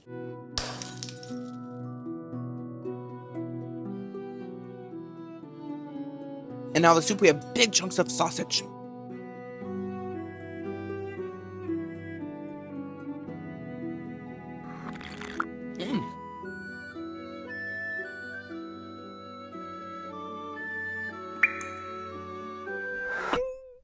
Oh my God, there's Parmigiano Reggiano cheese flying everywhere. I feel like I'm in Giada's kitchen when she's throwing a fit. You know, I have thoughts, but I'm enjoying it. So first of all, the cracker is not like a Cheez-It. It's much thinner. So it's like Cheez-It paper. I'm so glad that documents aren't printed onto Cheez-It paper because I would eat all of my documents before I could sign anything. I wouldn't have a business. It honestly just tastes like, oh, we're moving. That was trippy. We've been sat here, anchored in Honduras for what feels like a year, and now we're on the go again. Back on the voyage. It honestly just tasted like cooked Parmesan cheese. It went very good with the soup. Now the soup has some pros and cons. I love the sausage. It tastes like really good pizza sausage, but like in bigger Bowls? They have that classic fennel flavor, salty, very seasoned. But I do feel like each little Italian ball was singed in a pan. Like there was this kind of burnt coating to each of them, and I really appreciated that because it really elevated basic sausage to luxury spheres. And that was the best part of the soup. The broth was good too. It does sort of have a marinara flavor to it, but like with maybe some chicken stock mixed in there. I gotta say, there's not a lot of other fillings in there. Like I did find a few beans, but I wanted more beans. There were only enough to power probably a half a fart, and that's not enough for me. And I didn't see any kale. Either it dissolved or I'm just so trashy and greasy and unhealthy that I literally cannot see kale. I don't have the vision spectrum for it, you know? That's possible too. So overall, Nona, I'm gonna give your soup a nice 6.5 out of 10. Could be better, but I'm gonna give you an 11. Stop. I'm married to Tammy and Alejandro. Stop tempting me. Stop it. And we're off. As you can see, the waves are going and the ship is accelerating. For my entree, I got the lasagna. A whole casserole dish just for little old me. I'm obsessed with this tiny little casserole pan. Is it Nona's? Is it embroidered or something? Nona, thank you. Is it hot? Oh, ooh, I like it. Listen to this crunch. Hello? Hello, ASMR. I'm gonna let this cool down for a second because I have something to say. I need to address something that I know you guys are gonna call me out for, and I probably deserve it. Quite recently, I said that I had stopped drinking sody pops, and I took it very seriously. For a while, I didn't drink any. I felt good, but when the carbonation is calling, sometimes you have to answer, and that's what I did. I'm drinking less soda, but I am back on soda. Also, oh my gosh, I discovered Mr. Pibb. Alejandro bought it after I started drinking sody again, and he was like, try this, it's cherry. And he knows cherry's my favorite flavor. So I tried it, I took a sip, I said, Mr. Pibb, where have you been all my life? I love him. No, sorry, it's Dr. Pibb. He's a much better doctor than Dr. Pepper. He's just better at like the surgeries and things like that. So it is my new favorite soda. It's like more cherry than it is cola, and I love that. Anyways, let's eat Nona's deep dish casserole. I'm gonna get a bite from the middle because I'm not the biggest fan of the burnt ends. And if you are, let's share a lasagna. I'll get all the good parts and you get the burnt stuff. Okay, this is very cheesy, wow. Okay, is it all cheese? This is like Nona's cheesy blob.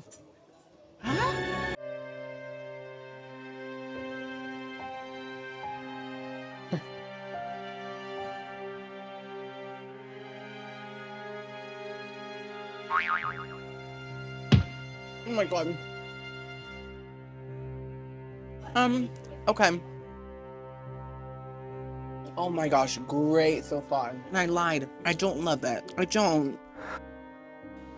Oh!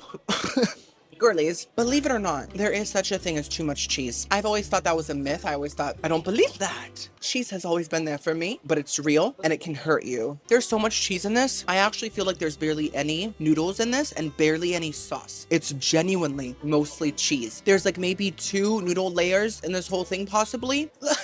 Let go. And the noodles do feel overcooked, I have to say. So they're very soft and they just kind of blend in with the gooiness of the cheese. So it feels like I'm eating blobs of just cheese. It's crazy. I do like the meat sauce. The meat tastes real. It tastes seasoned and it tastes just like the marinara sauce in that little cup, but there's not enough of it. And because that is where the main flavor is coming from, not this cheese. Lactose intolerance girlies just ran to the bathroom, girl. Just looking at that, they were like, my stomach's gurgling. Girl, I'm sorry, under his eye. And because there's a lack of sauce, there's a lack of flavor. One of the worst lasagnas I've had, not quality-wise, but like because of the ratio, you know? I'm gonna have to give it a 3.5 out of 10. Wow. Nona was really trying her hardest to impress me, but Nona, you don't have to try that hard. You really don't. Save your cheese for your other recipes. I don't need all of it. For my dessert, I got the pistachio panna cotta with berries. Okay, we're gonna take off the mint leaf because the other day when I ate that whole blob of mint and I became the next face of Crest, I did not enjoy it. So we're just gonna put it here, maybe plant it later, grow a mint bush. Is it a tree or a bush? Pistachio panna cotta. I love pistachio anything. Panna cotta is sort of like a Italian flan, right? So the texture, let's see.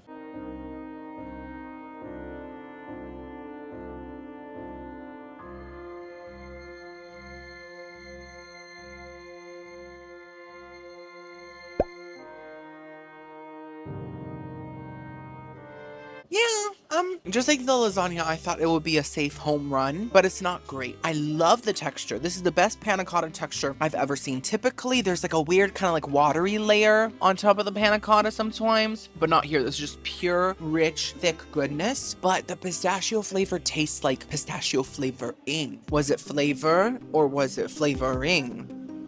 Tell me, girl. It has a very strong like extract flavor to it. You know what I'm talking about? Like a little bit of an artificial flavor to it. But if it was just that, I'd be okay with it. There's also a weird kind of prune background flavor. And if I'm eating a prune, I'm doing it for the benefits. You know, I'm doing it knowing that it's not going to be a good experience, but it's going to help me flush. I just don't want a surprise prune flavor, but I love the texture. So I'm gonna still give it a 4.5 out of 10 for that. So overall, this was not my favorite meal, but it was not terrible. We still have 3 full days. I'm having the best time, are you? Yes, I heard yes. I heard it from the future. Girlies, I'm in a mood. I know, it's crazy. It's a rare thing for me to be in a bad mood because I'm typically just eating rainbows and sunshine and we can all eat it together and be happy. But not today, okay? So something happened this morning. If you've been watching me for a while, you probably can guess what it is. I have severe dry eye, and sometimes in the middle of the night, I will wake up with my eyeball stuck to my eyelid. And then the top layer of my eyeball kind of rips, kind of like an onion if you like tore the top layer apart, but less stinky. My eyeball does not smell like BO, I promise. It smells really good. At least that's what I've been told by people that have smelled it.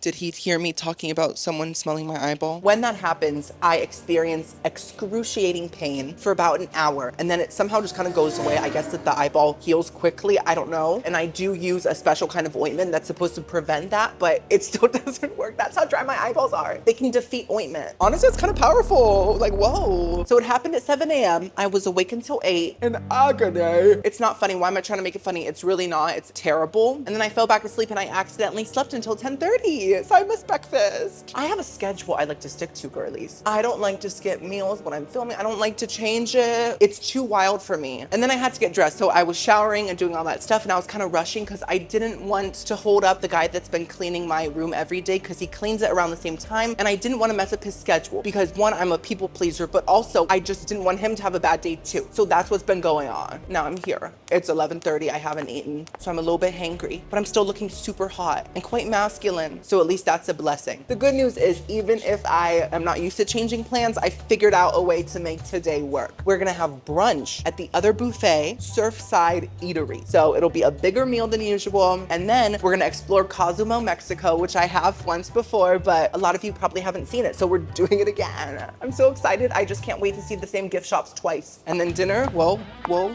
go long.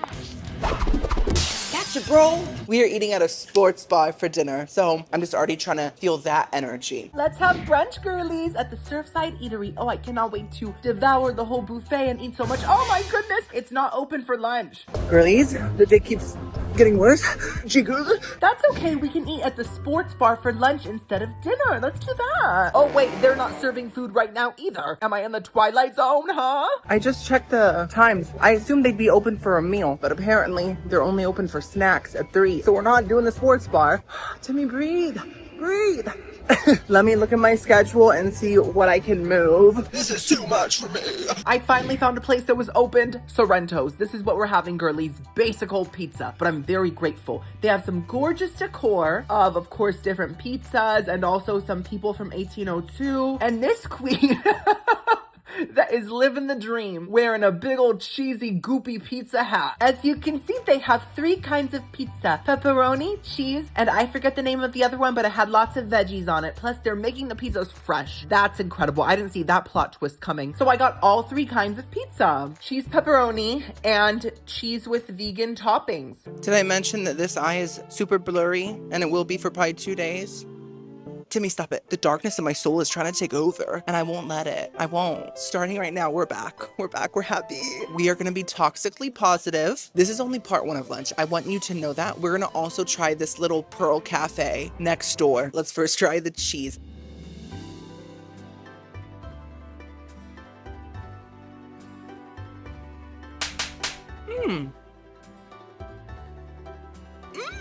Things are looking up already.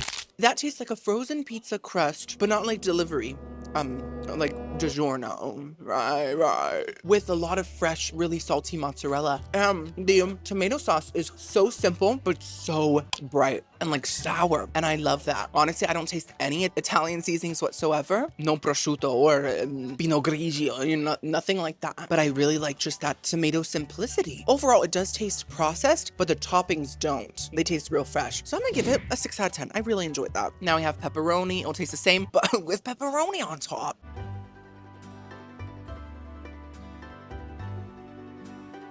Could this combine with the pepperoni that I had yesterday, or is that already processed out of me?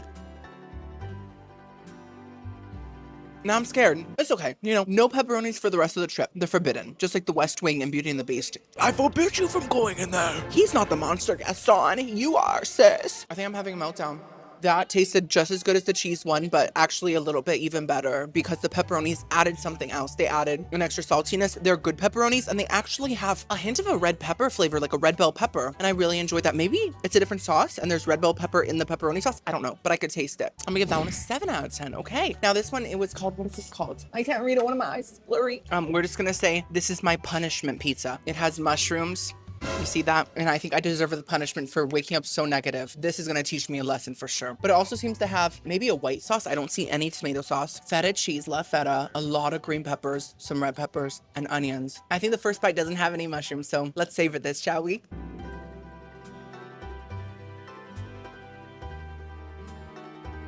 Oh no, I'm full. Oh no. Anyone want a piece of mushroom pizza? I liked it. You know, it didn't really taste like a pizza because, at least to me, pizza needs to have a tomatoey aspect to it. It served more so like a Philly cheesesteak sub without the Philly steak. All those peppers and onions are cooked perfectly. They're still a little bit crunchy, but they're soft enough. And they just added a lot of flavor with the salty cheese and the feta. Added some tanginess. I'm not mad at that at all. So I'm gonna give that a 6.52. Not bad pizza. I'm kind of glad that my day was ruined so I could eat here. For the second half of our brunch, I went to the Pearl Cafe right next to the UFO, which I just realized looks like a pearl. Is it supposed to be a pearl and not a UFO? No. I don't see a massive oyster around. That's impossible. As you can see, they have free to-go options like cold sandwiches and different salads, and there's also free hot sandwiches you can ask for and then they heat them up for you. And of course they have tons of baked goods and desserts as well. So I got the barbecue chicken biscuit sandwich. It looks really bad on camera, but I promise I was salivating in person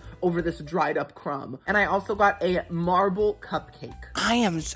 Ooh, this view. The alien technology has infiltrated my background. Oh, I am feeling so much better because I have a biscuit right in front of me. You guys don't know how much I love biscuits. And this looks like a barbecue chicken sandwich made with a cheddar bay biscuit. Red Lobster is on the phone right now saying, pause the seafood boils. They're selling well, but guess what happened? Icon has our biscuits. Yeah, there are biscuits. And it has barbecue chicken and some sort of a mayonnaise looking stuff and some wilted slaw. Listen, wilted flowers can be just as beautiful sometimes as fresh ones. And I think my positivity is back authentically this time, not toxically.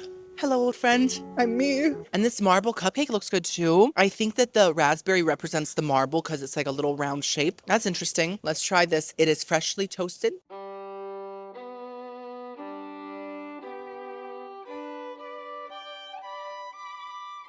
Oh no.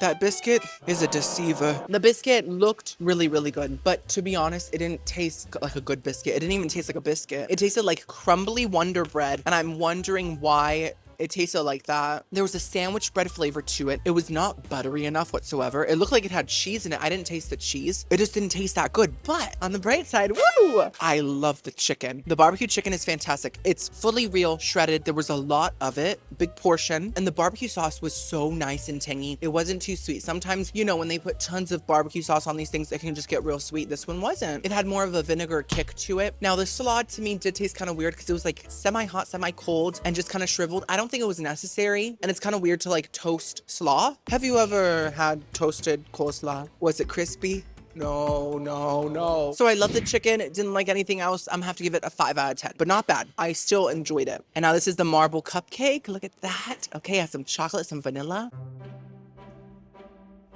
It's filling.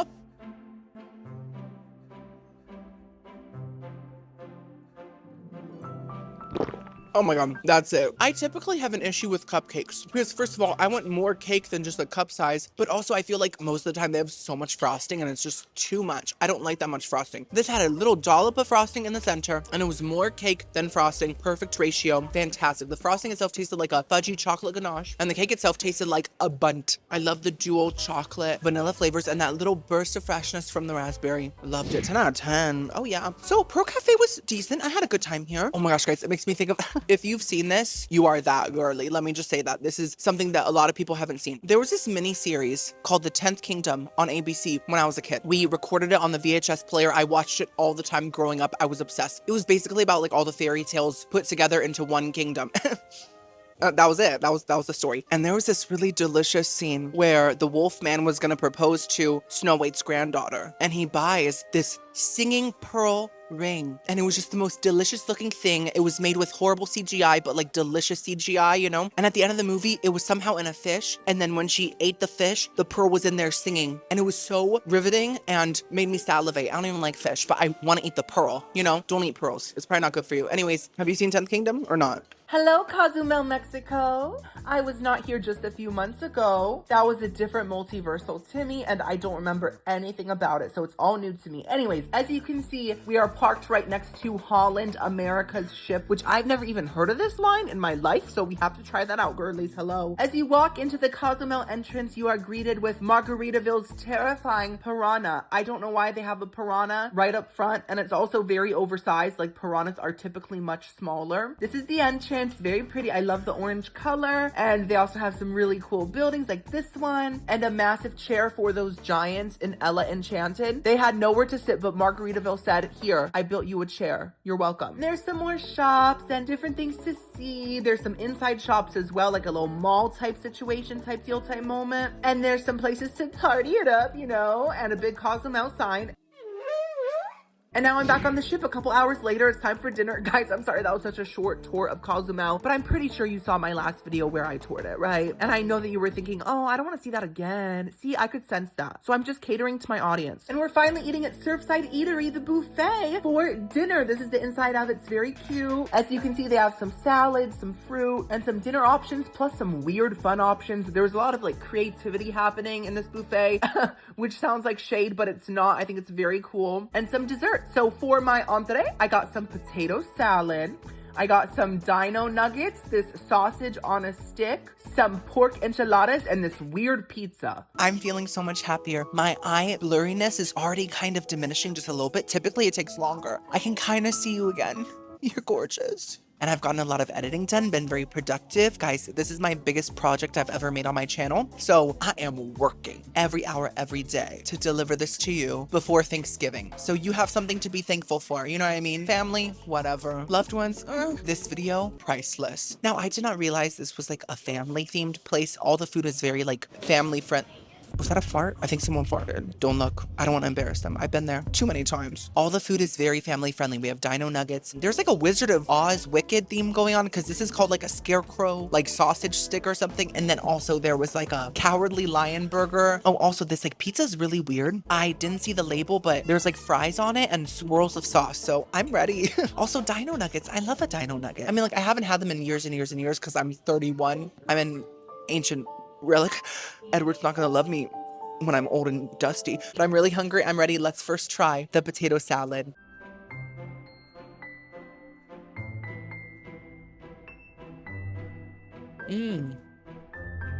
This has a lot of flavor. There's not a lot of like veggies in it. Like I'm not tasting any celery. It's like more of a simple potato salad, but the sauce tastes like mayonnaise, mustard, and honestly, maybe a bit of ketchup. There's a sweetness in there, a tomatoiness that's quite different. And even though I can't see the onions, I can taste an onion flavor also. It's just tangy, salty, and pretty delicious. So I'm gonna give it a very strong 8 out of 10. I really did like it. Okay, next up we have the dino nuggies.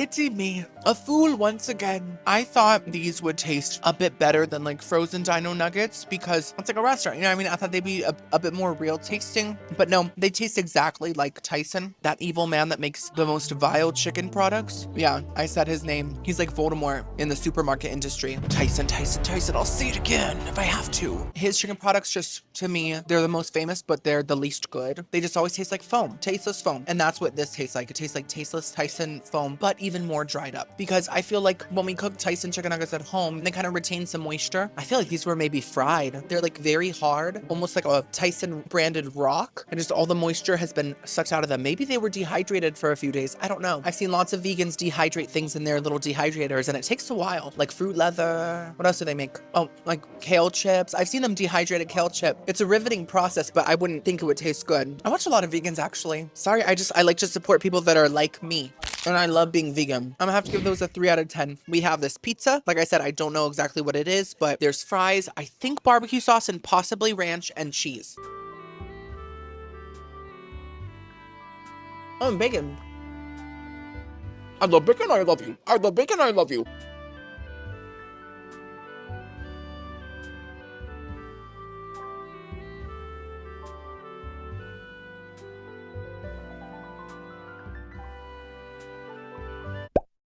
What? I thought I would be completely disgusted by that, but instead I'm disgusted by myself. I thought my palate was more refined, but apparently it's gonna be in the gutters forever because I really loved that. I really did. I could eat 5 of them. The crust itself is definitely like a processed flatbread, but it's very soft and like pillowy. It reminds me sort of there's a brand of bread that I really like called a Tempur-Pedic. It reminded me of that, very soft and light. And then the barbecue sauce was really good barbecue sauce, very tangy. And the ranch tasted really good too. It went so well with the barbecue sauce. And the cheese was very salty. The fries tasted good too. I would have liked if it had maybe some onions and chicken on it to give it the full barbecue chicken pizza. I think that was a ghost or maybe Dorothy. That wasn't me. I think when her house was flying, she got a lot of air into her lungs and she released it. Disgusting. And a 100-year-old burp. That's crazy. If it had chicken and onions on it, it would have given it the full barbecue chicken pizza effect and it would have just upgraded it. But for a little processed pizza, I really thought it was delicious. I'm gonna give it an 8 out of 10. Next up, we got this scarecrow sausages. I mean, I could see the scarecrow vibe, right? Maybe it's because my eye is still blurry. That's why I see it.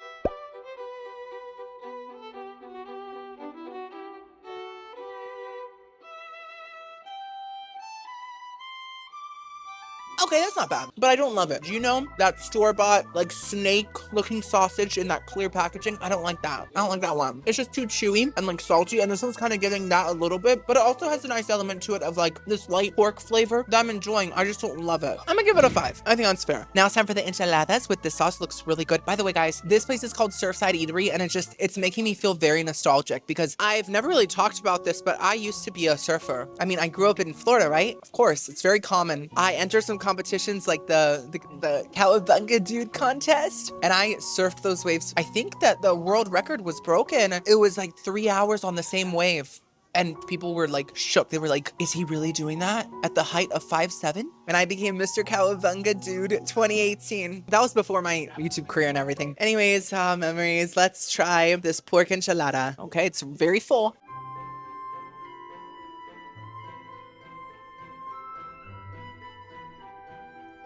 Mmm. Mmm.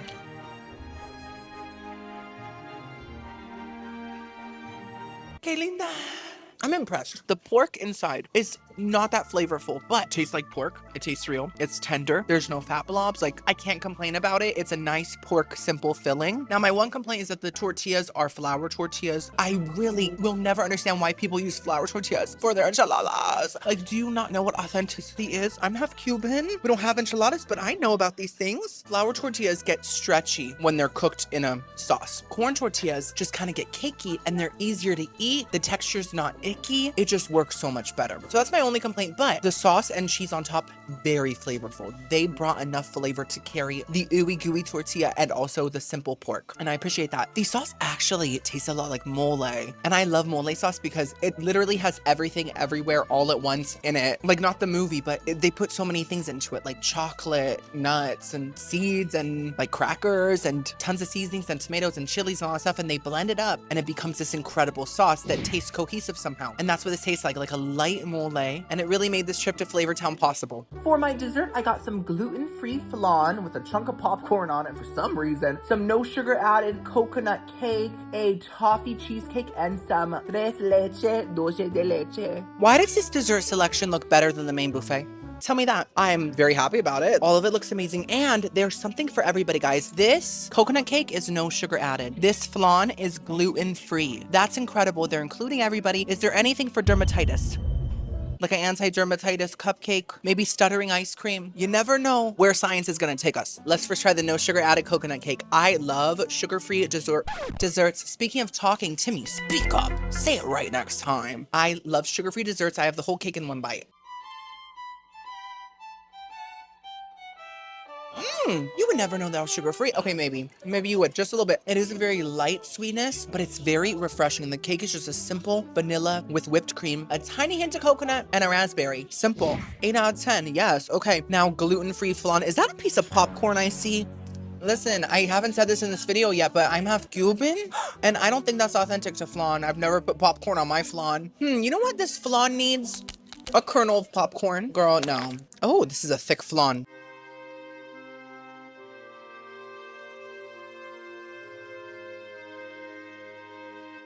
I like the popcorn. No, I don't. Listen, I know there's some really good gluten-free products out there. I don't think this is one of them. It doesn't even feel like flan. First of all, it's way too dense. It's like thicker than a cheesecake, and the flavor just tastes off. It tastes like fake caramel, artificial flavoring, and nothing else. There's no flan vibe. There's no Latina essence. Oh, I'm gonna have to give that a 3. Oh, ouch. Now, oh, that's a meringue. You can get off of my tres leches. I'm not in the mood for meringue right now. This is a tres leche with dulce de leche. Oh. That's where it's at. That's where it's at. The caramel tastes like real dulce de leche. And then the tres leche itself is milky, but it's not soggy. And it just tastes like real perfect tres leches. If you've had tres leches, you've had this. It isn't anything special, but it's doing what it's supposed to do. It had one job, and it was like, I'm gonna try. 10 out of 10. Now we have the toffee cheesecake. Oh my God. Oh, look at that. I love toffee anything. I think there was a piece of food in my sinuses. I just felt it drip to the back of my throat. That's weird. I think it was a piece of the gluten-free flan.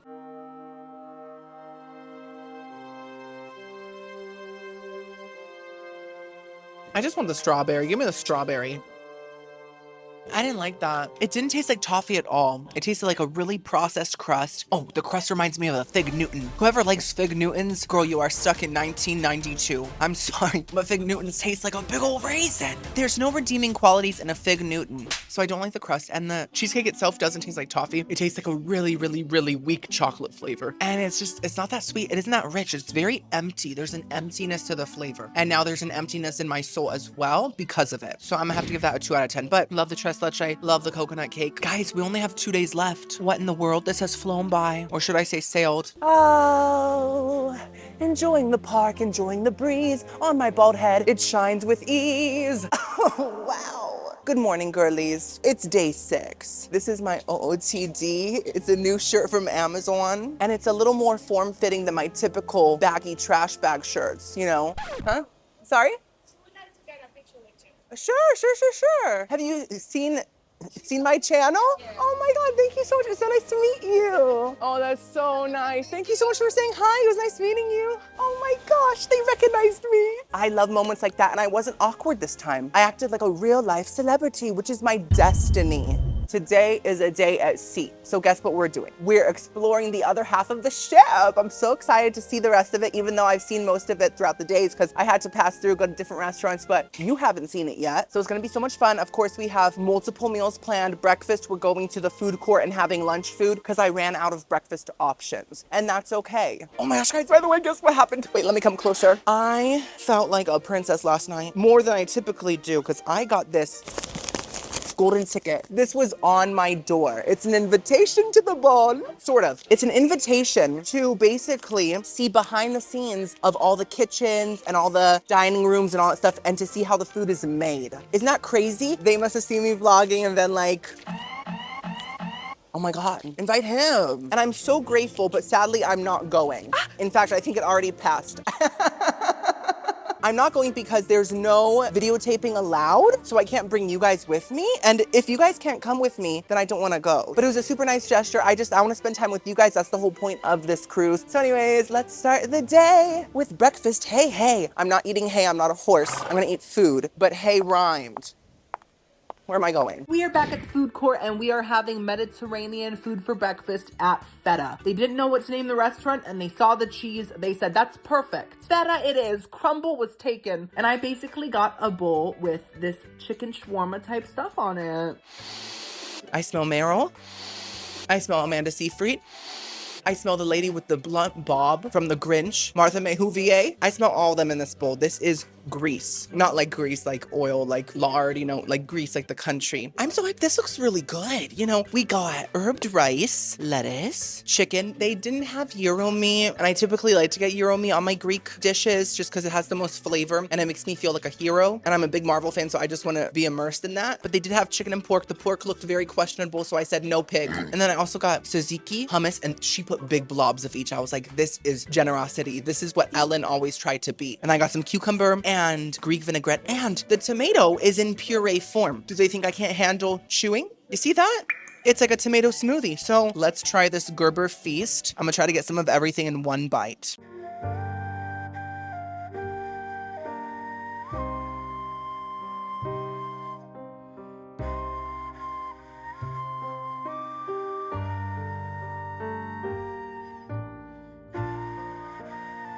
So I'm not loving this. It's definitely edible, but I don't think it's enjoyable. There's a lot of different aspects that aren't working. Let's talk about what does work. Ow.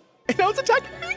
Stop it. The herbed rice is fantastic. It tastes fresh and it has this like parsley flavor. It's like a light herb. It isn't anything like super strong like thyme and things like that. It is simple, but it tastes fresh and nice. Other than that, I have nothing good to say. The chicken is thigh. It's real, but it's too gooey. It's too gooey. You know when there's too many gooey pieces? It's like half gooey, half meat. You know who has the most icky chicken out there? Chipotle. No one talks about this. Their chicken gives me the ickiest ick of all icks in the ick multiverse. It does have good flavor, I'll say that, but the texture, it feels like I'm eating hardened pudding. And this kind of gave me the same ick. It does have a little bit of a smoky flavor, but it's not giving like Greek seasonings. It's more so giving almost like Vienna sausage if it was at one point a real animal. I don't think Vienna sausage has ever even walked the earth. It just kind of has that weird flavor. Now, I'm a huge tzatziki fan. I adore it. I've never met a tzatziki I don't like until now. Hi, I'm Timmy. You're disgusting. It tastes like sweet yogurt, you know, not like tart, simple, cucumber, lemony type of yogurt. It almost tastes like vanilla yogurt. I'm sure it's not. Imagine it is. And then the hummus just tasted kind of like processed hummus, which is fine, but there was so much of it with so much tzatziki and it was also sweet and then the tomato puree just made everything a bit more wet and blobby. It's not good. I'm gonna have to give it a 3 out of 10. Tragic. Makes me want to eat anything else real bad. It's time for part 2 of the ship tour. So we are starting at level 8 because that's where the shops are. Obviously the shops, they're called the shops. You want to go shopping? Go to the shops. How about that? Girlies, ooh, air, oxygen. We are starting the second half of the ship tour from the 8th floor to the bottom. And we're starting in Central Park. We have some wood nymphs and some Narnian creatures definitely hiding in there. Mr. Tumnus, I see your scoff, sir. This is a jazz bar called Louis. Can we go in? Yes, we can. Oh, there's people. Wow, okay. I felt so awkward because I think I interrupted their practice and I didn't realize that until right now while editing. So, Mr. Band, sir, I'm very sorry. Oh, it's windy. And this is a gorgeous little shopping center. Regalia? Omega? No, I think we should rename it after me. Alpha. Hublot. Cartier. Tag here. Did I not just sound like Scooby-Doo? So as you can see, we have Omega. They have watches. We also have Cartier and Hublot. They have watches as well. It was all watches. Do people still wear watches? Is that like a thing? Or is their clientele just time travelers from the year 2000?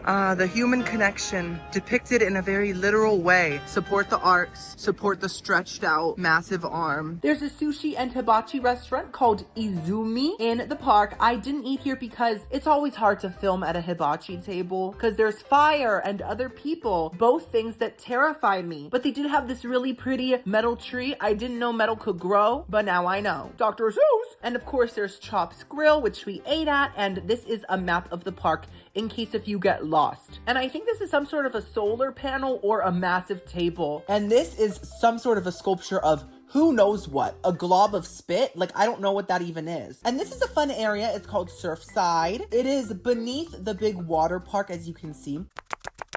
They have a giant yesified chicken right there. And they also have the Surfside Eatery, which we ate at. Very fun. An arcade as well. And there's a candy store called Sugar Beach, where I'm guessing the sand is made of sugar. So that sounds nutritious. And there's this place called Surfside Bites next to Surfside Eatery, which basically has quick service stuff like popcorn chicken, hot dogs, all the classics. And they also have Pier 7. We ate here as well. And this eating area with this terrifying statue. Who is that supposed to be? Nicole Kidman possessed?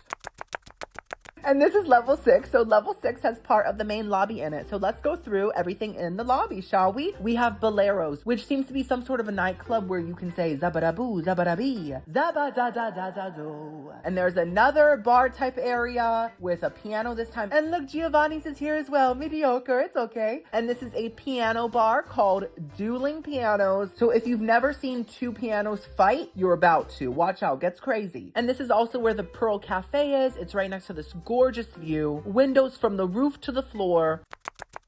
Now, I have seen this ocean eye photography on so many different cruise ships, and I'm just wondering, what is it about being on the ocean that makes people want to get an HD picture of their eyeball taken? And this is one of the main deck areas. I love how wide the decks are. And this is the main Royal Caribbean store. They have messy t-shirts because, you know, life is messy, right? And they have a lot of other clothes and trinkets, you know, and they have a Starbucks, of course, you can get your Frappuccino fix. And I don't know what was happening here, but it seemed like some sort of garage sale in the lobby in the middle of the ocean. So I have a lot of questions. And this is a purse store called The Collection, full of name brands like Claire's. And this is a karaoke bar called Spotlight Karaoke. I heard people singing in here the whole trip, and my goodness, it was rough, but I'm grateful for their bravery. And they also have a beauty store called Solera Beauty, where you can get all your essentials, cover up, fake eyelash extensions. And oh my goodness, there's a man on the floor. There's a man in the middle of the floor. No one's even helping him get unstuck. I don't get this. And this is the Royal Theatre, where you can go and see operas and Broadway shows, and a random dog carrying a ball. How did he get to go in, but I didn't? Tell me. And this is the fitness center. As you can see, you just have to go down this long path to get there, but it's extra working out. You know, that's great. Girl, my exercise is exploring this massive vessel. I commend the people that work out plus explore it. They're probably the strongest among us, and I'm happy for them. They're probably from Milwaukee. I'm sorry. And I just kept walking and walking until I found the entrance. And here it is. It's a huge gym, probably the biggest gym I've ever seen on the 7 Seas. So I was very impressed by that. A lot of people working out. The tour is coming to an end. This is deck 4, and all they have is the dining room. And then deck 3 has the medical center in case if you, get sent to Town. And then this is the music hall, which basically is a hall for music. Well, girlies, it looks like my work here is done. We have explored the whole biggest ship in the world, in the earth. Probably not in the universe, because aliens probably have even bigger ones with bigger oceans, bigger waves, and bigger crustaceans. They just do everything better than us. But it's been super cool seeing everything, and I hope I didn't miss anything. If I did, I'm sorry, but I'm only one man with one brain, and sometimes it's hard to do things competently with that amount of resources. So let's go eat lunch. I'm hungry. It's time for lunch. We are eating at Base Camp, which has some real basic food like burgers, tater tots, and hot dogs. So I got the smash burger and some tater tots. Okay, this looks great. It looks like a great little burger. Does it look smashed? No. Do I feel like the Hulk has made an impact on it whatsoever? Not at all. But I don't know, typically smash burgers are very thin, kind of like broken up looking, but in like a nice way. And they have crispy edges. This just kind of looks like a Bubba burger. Oh, it's hot, it's hot. It is quite soggy because it's pre-made and it just kind of sits there waiting for someone to claim it, you know? But it seems to have pickles, soggy tomato, soggy lettuce, some sort of a mayonnaise or ranch, and then American cheese.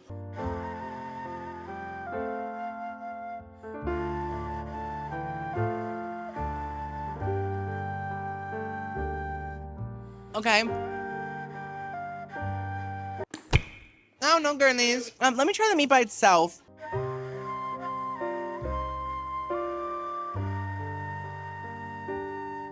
And the tater tots. What's that?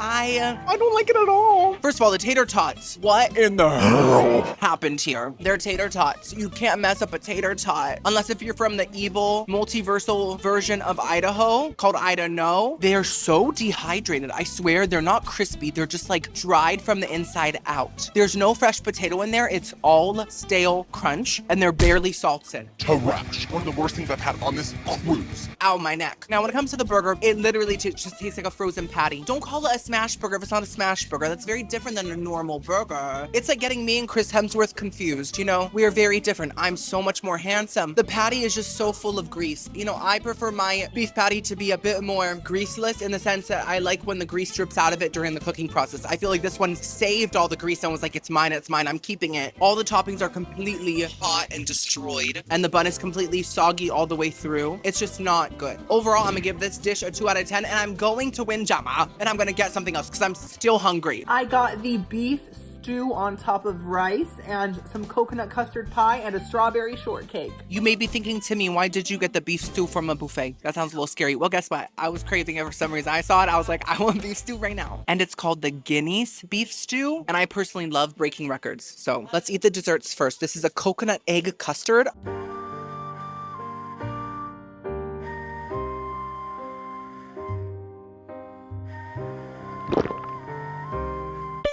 This is a little too much for me. This is a little too much coconut. There's a bug. There's a bug on the open seas. How did you get here? Have you been inside for a week? I actually really like the flavor. It tastes like a classic eggy, the fly is flying. Shocker. The flavor literally tastes like a really good vanilla egg custard, but it's completely full of coconut, like to the brim. And so the texture is just like coconut shreds. You see that? It's not very satisfying. It's kind of like tough and it kind of ruins that custardy effect and makes it too chewy. So I didn't like the texture, love the flavor. 5 out of 10. Now strawberry shortcake. This looks so good. Oh.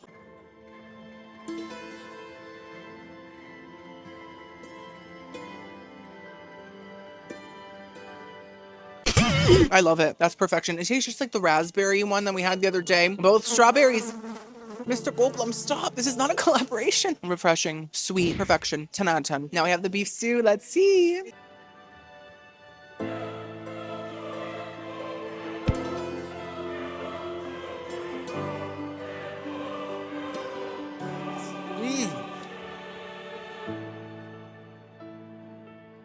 Slap my beef and call me world record breaker. You all know my sister that loves the canned Dinty Moore beef stew. It's her favorite thing in the world. She would hate this because it tastes real. I love it. That genuinely tastes fully homemade. What a plot twist. The beef in it is pretty tender. It has the classic pot roast flavor. It tastes totally authentically cow. All the veggies are super soft and the broth tastes like beefy with a hint of tomato and a hint of maybe like cooking wine that kind of adds a depth and a je ne sais quoi. I love it. Oh my God, Lumiere possessed me. Go back to Bath and Body Works. I'm gonna have to give that a 10. That's perfect. Wow. Oh my God, is that a clownfish? Look, Nemo grew both of his fins. Congrats, buddy. It is dinner time and we are back at the main dining for the second time this trip. This is the menu for the night. It is different. It's called the Royal Night, but we're on Royal Caribbean, so isn't every night the Royal Night? Or I guess not. I don't know how kingdoms work. And for my appetizer, I got the Vidalia onion tart, which is basically Grinch pie. I thought she was standing on the table. I don't know why. When I saw her in the little camera's view, I thought things were getting real crazy in here. We're back at the main dining. I came back because, first of all, it's free and I spent a lot of money, but also because last time I was here, the roast beef was so good. Some of the best I've ever devoured. So I'm super hyped about this meal, but the only reservation they had opened was for 8:15 p.m. So you guys know that's very late for me. I eat like at 5 typically. So if mama seems a little shaky, that's why. Don't be scared. Once I get my sustenance, I'll be back to normal. I feel like Jasper. The thirst. Anyways, let's eat. I'm hungry. What is this called? This is the Vidalia onion tart. Sweet onion tart baked with smoked bacon and Parmesan cheese, served with sauteed bell peppers and creamed leeks. Leaking what? What'd you say? So it looks sort of like a quiche. I know Vidalia onions are a very fancy kind of onion because other onions don't get a name. This one got Vidalia. Like, it sounds like the fifth little women's sister. We got Beth, Amy, Jo, March, Vidalia, March. Let's try this.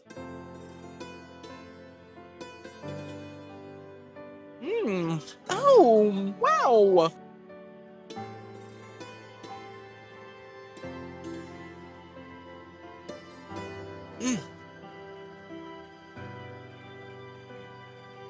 It got better with every bite, every morsel. Love the sauce. It tastes like a fresh Alfredo sauce. And it might be because there's cheese tortellini on the menu. They might be sharing sauces, just like the PetSmart gravy. But it doesn't taste like jarred Alfredo sauce. It tastes fresh. It tastes like it was made with a roux. I felt so bad for her in Hunger Games. Now, the crust was everything. Very buttery, very flaky, John. Fresh, crispy, salty, everything you'd want in a pie crust, you know? And the filling had an amazing flavor. Texture, it was quite mucusy, actually. It was just a bit jiggly and a bit kind of, you know, it had like the texture of an undercooked egg. I'm not saying it was undercooked, but that was the vibe. And that kind of made me just a little bit distraught, but just a little bit.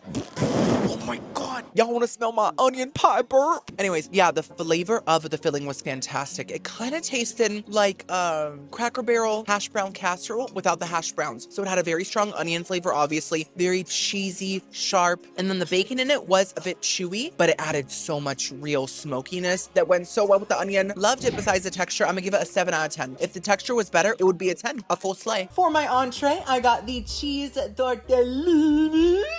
That's it. Wow. 1, 2, 3, 4, 5, 6, 7. Do you ever count your tortellini? Were there only 7 of them? Right. Listen, I'm grateful. And they do look like kind of swollen tortellinis. They're a bit larger than usual, but I don't feel like this is a full meal. I should not be able to count the tortellini. I should be overwhelmed by the abundance of them. You know what I mean? So basically it has a cream sauce, which does look like the same sauce from the pie, and it has Parmesan cheese and a basil oil. I chose pasta out of everything because I wanted to redeem Royal Caribbean's pasta reputation after the cheese mountain encounter that I had the other night. So hopefully this is better and there's more of a normal cheese ratio balance. Okay, let me savor these bites. Ooh, let me just stare at it for a second. Really appreciate it.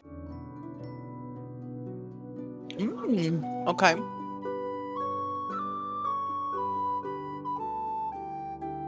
Seven bites later, still hungry. Give me some bread. Let me get the crumbs.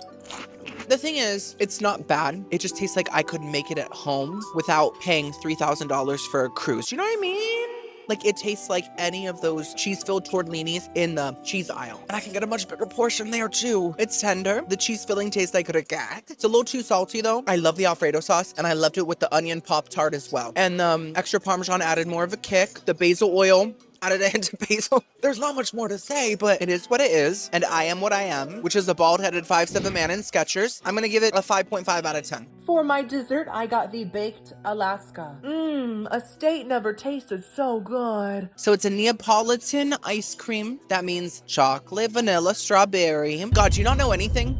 I'm sorry, Mama's still hungry. And then we have a yellow cake layer with meringue that has been toasted. So let's go in. Honestly, I think this is a bigger portion than the tortellini. Ah.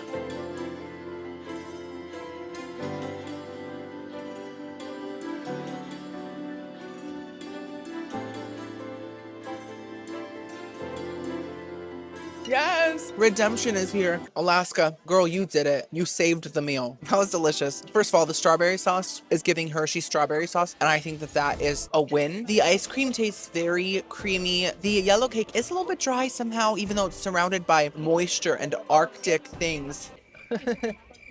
It was like a little grainy, but it still tasted good. It had a good flavor. And the meringue was the best part. It was still warm. You can tell they freshly burnt it to a crisp. It was just overall fantastic. I adored it. 10 out of 10. And people always say, wow, Timmy, you always give desserts good scores. Oh, I do. Oh, I do. Are desserts from Milwaukee? I gave the coconut custard earlier a terrible score. Right? Lumpia. What else? There was more. For sure, I dragged some desserts. Girlies, this is it. The captain said he saw some land in the distance. We've been sailing on this vessel for 384 days, eating crumbs of bread with rats nibbling on our toes. I'm sorry, a pirate possessed me. Girlies, it's the final day, and it's so bittersweet because I can't wait to go home to see Alejandro, Tammy, our farm, check up on the chickens. But I've also had the best time. This has been the best cruise I've ever been on.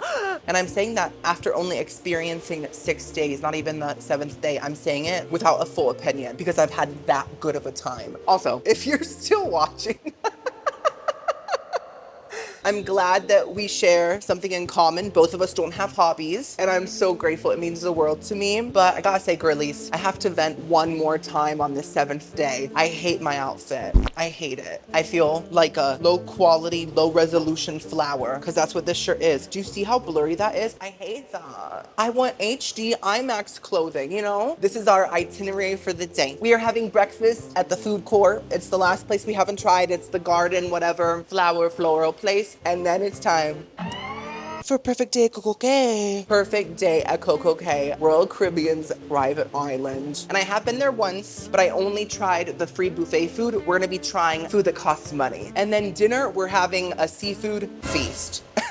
I can't wait. Anyways, let's go. We are having breakfast at Toast and Garden. It's kind of like Panera Bread if Panera Bread had a green thumb, but they don't even have thumbs. They're a piece of bread. And I got the Monte Cristo sandwich. If you don't know what that is, I'm about to explain it, but isn't it gorgeous? I know. This is a small breakfast. It's dainty, but I'm saving my appetite for perfect day at CocoCay. There's a lot of things to eat there, and I have an appetite for fun. So I'm really excited to devour that. So this is the Monte Cristo. I don't know if I've had a Monte Cristo, have I? I know it's like a French toast sandwich, sort of. The Monte Cristo sandwich has ham, turkey, Swiss cheese, egg battered, and served golden brown with powdered sugar and berry jam. I think I see some jam oozing out of it. Every time I hear the name Monte Cristo, I think of that movie with Selena Gomez that I never saw. Let's try it.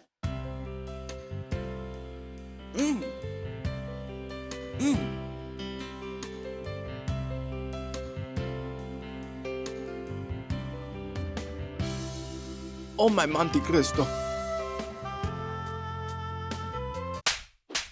Oh, wow. I did not expect this. When I heard jam on a sandwich with turkey, I don't know. You know, my mother is the most wonderful person on this earth. But everyone has flaws, and growing up, she would always, after Thanksgiving, she would make this weird turkey sandwich with cranberry sauce on it. I forget the name of it, but she loved it. She loved it more than Thanksgiving. You could say she was more thankful for it. And I always thought to myself, oh, cranberry and turkey, nasty. Oh, I love my mother, but that's nasty. And I never tried it because I judged a sandwich by its fillings. But looking back, I probably would have liked it because I loved this. And I'm so proud of my mother for sticking with it, even though her son was a hater, you know? I adored this. It's incredible in every way. Let me just say 10 out of 10 before I even critique it, because it deserves for me to be upfront about its score. The French toast, first of all, tastes like French toast. It's perfect. And it's not eggy. It's just like a sweet, delicious, fluffy bread. And then the turkey and ham kind of blend together and kind of create a lighter ham flavor, which I enjoyed. The Swiss cheese, there was a thick layer of it, very salty, very creamy. And the jam, wow, the best part of the sandwich, to be honest. I don't even know what kind of fruit that was. It could have been lingonberry, boysenberry. It could have been any berry. All I know is that it added a subtle sweetness that almost kind of acted like maple syrup in a McGriddle, kind of that vibe. And it went so well with the salty cheese. Oh my God, I loved it. I want to jump on a couch right now and say, I love this Monte Cristo. It is time to visit Perfect Day at CocoCay. Now, I have been here before, like I said, and I did an in-depth exploration, girlies. I went full Indiana Jones. I looked in the caves. I traversed the waterfalls, you know. So I thought today I'm gonna keep this simple. We're gonna do a cute little rundown of the main things they have, and then we're gonna eat, okay? If you wanna see the full exploration, go watch my last Royal Caribbean video. As you can see, they have a full water park. It does cost extra to go in. So if you want your thrills, you better pay up, sis. delicious. And there's also a full lake. Oh, wait, someone's knocking at my door. Give me a second. I'm scared. Okay, girly, sorry. That was just the maintenance guy. He came and he fixed our fridge light. So now my food finally feels seen again. Regina, please. Mama's trying to work. Regina! Obviously, I'm back home. Can you tell? Anyways, as you can see, they have a hot air balloon, costs extra. And they also have a zip line, obviously. People are just sliding around on it. And there's some calmer areas with hammocks and places you can just fall asleep and get sunburnt in. And this is the free buffet that I tried last time. I think the food was kind of good, kind of mediocre. I don't really remember, to be honest, but today we're eating at Captain Jack's. They have some wings and fries. It's not free, as you can see, but they have different flavors, different sauces. So I got the buffalo wings and mango habanero wings plus fries and some Parmesan peppercorn sauce. Girlies, look at the size of this. Do you see it? I know it costs extra. Overall, it was like $13 without tax. This could feed like 4 people. There's so many fries here. I got 2 wing flavors. Oh, I'm salivating. Ranch and ketchup, which I didn't even ask for. They just gave it to me automatically. Blue cheese sauce, which we're gonna ignore and act like it does not exist because it doesn't deserve to. Oh. And I got this peppercorn Parmesan sauce because the fries come with a free sauce. So there's also TLC sauce, which tastes like people eating mattresses. It is called TLC sauce, but it does not taste like the channel. It is tequila, lime, and chipotle. And they also have garlic aioli and honey mustard. I just thought the Parmesan peppercorn sounded real nice right now. I don't know why. Let's first try the fry. Oh, hot.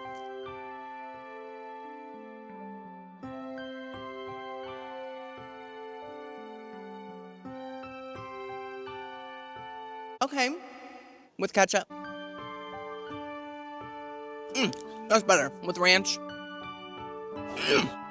That's definitely Hidden Valley, but the flavor's not hiding. It tastes good today. I don't know why. Call me trash. I don't care. Call me hefty. And now Parmesan peppercorn. This is the main sauce. She's taking it.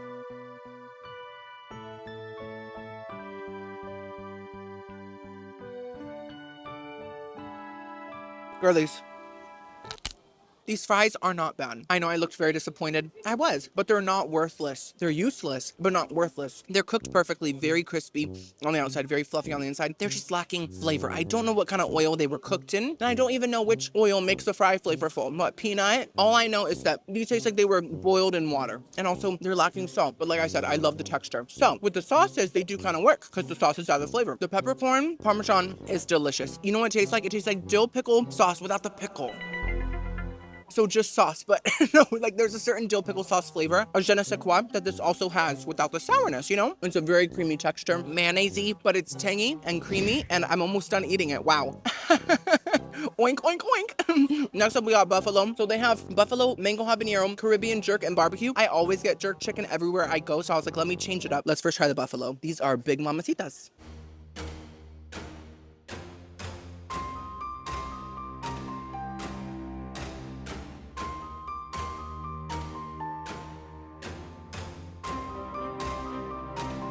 You girlies know that I'm a buffalo stan. Not the city, not the animal, but I've had a lot of buffalo wings. So many, in fact, that I think that I'm half Cuban, half buffalo now. That sounds like a Narnian creature.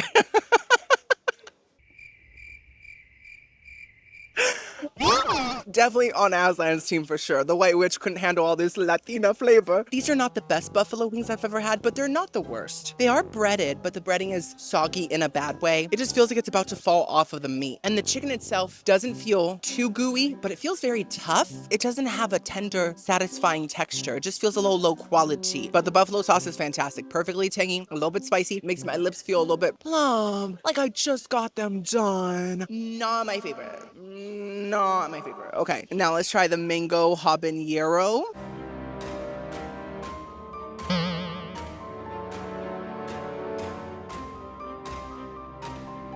My uvula. Ow.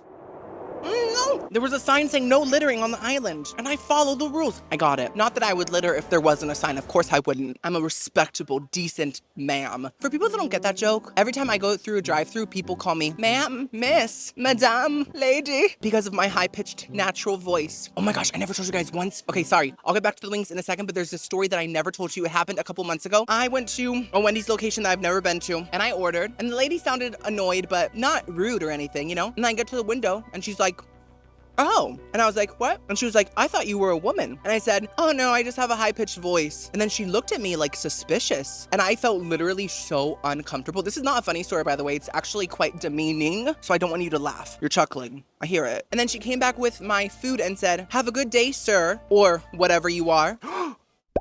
Oh, kindness. Whatever happened to that? But I was so shook that I literally just looked at her and I drove away with my food. And it was one of those moments where I was like, I could have said this, I could have said that, I could have said this. But at the end of the day, part of me is glad I didn't give her any of my energy because that's what she obviously wanted. She wanted to fight. It was just, she was trying to be rude. She was trying to be mean. And that's what bothered me. Anyways, I don't like these mango habanero wings.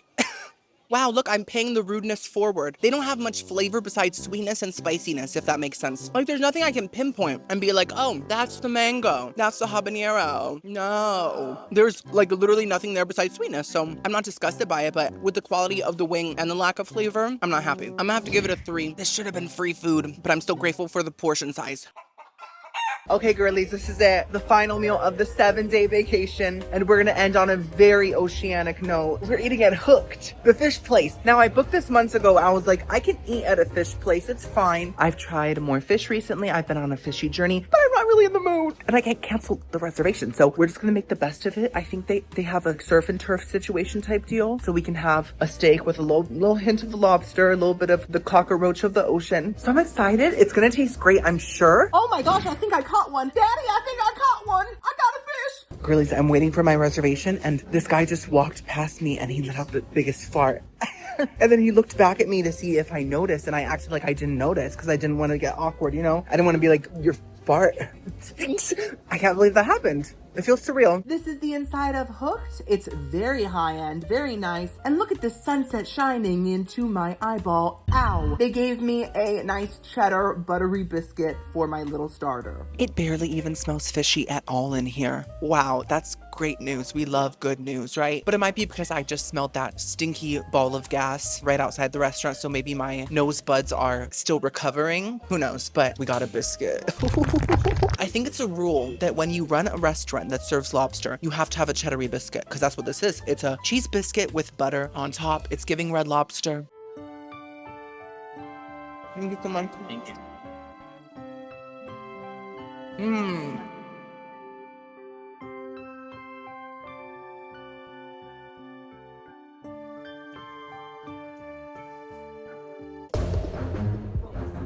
Okay. This biscuit attacked me. Girlies, I like the flavor. I do. It tastes a lot like a cheddar bay biscuit with less flavor, but still enough to make it good. Like there's still a little bit of a cheesy sharpness. It's just kind of light. And it has the classic biscuit butteriness. My issue is the texture. Out of all the different cheddar biscuits I've had in my day, there's been a lot. This is the driest. It is so dry. It's shockingly dry. When we're surrounded by water, how does it not intake some of that humidity? I know I'm not a scientist, but I feel like that's common sense. I'm gonna give it a 3.5. For my appetizer, I got the coconut fried shrimp with this gorgeous sauce. I gotta be honest, these shrimps are making me feel real insecure right now. They're just so pretty and perfectly shaped and fresh, and I'm me. I haven't shaved my neck beard in like 10 days, and I just don't feel gorgeous today like I typically do. Do you think these little shrimps grow neck beards? No. They're perfect. They're waxed. Congratulations. But they do smell kind of good. Now, I did say I'm not that into seafood, but I do enjoy a good shrimp if it's flavorful. I'm trying to... Give me a second. And this is like a sweet chili sauce. So that's exciting.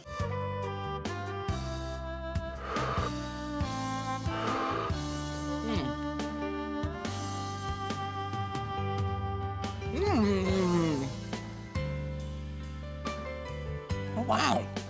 I enjoyed those so much more than I thought I would. I let go of my bitterness and jealousy, and I had a good time. The shrimp inside are very simple. They're not really seasoned, they're just kind of like plain, but they're cooked perfectly. The breading is fantastic. It's not greasy at all. It's very crunchy. The coconut didn't just add sweetness, it added this chewiness that just enhanced the crunch, and I really loved that. And then this sauce, this sweet chili sauce, tastes like sweet and sour sauce. So it kind of tastes like sweet and sour chicken. If Jessica Simpson ate this, she'd be so confused. I really love them. I'm gonna have to give them a 9. Very strong. For my entree, I got the surf and turf lobster with a filet mignon. It came with veggies, and aside, I chose Caesar salad. Something light, something elegant. Oh, hello, sir. Nice to meet you. I think I saw you on the ocean floor the other day, just looking for kelp crumbs, and now you're here. Nice to see you again.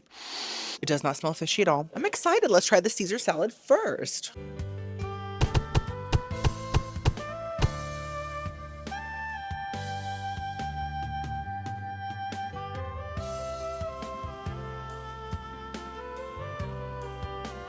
Enchanté.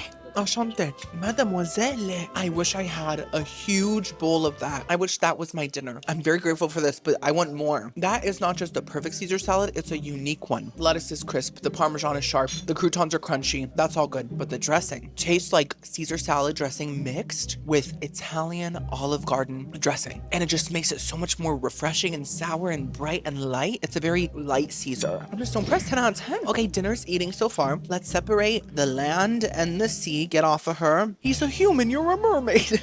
Oh, I see its little toes. Let's try the veggies.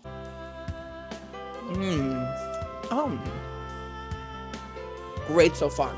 Fantastic, thank you. So nice. You know, typically veggies have a butter flavor, but the lobster already came with a whole vat of butter. So they're like, let's tone it down on the butter and let's use olive oil. Make it more earthy, make it a bit more heart healthy, right? Make it like Cheerios. Yeah, let's do that. It has a strong, real, authentic olive oil flavor to it. Salted, roasted, a little bit charred, delicious vegetables, 10 out of 10. Okay, now let's do the lobster. Wow, that's a stubborn one right there. This lemon is roasted. But how do I detach it? It's like fused. Okay, I got the whole hunk right here. So I've had lobster like once and I kind of liked it. It tasted like a string cheese. So if you're sick of eating string cheese because it's too cheap, this is a nice pricier alternative. I'm just gonna dip it into the butter and see what it's giving.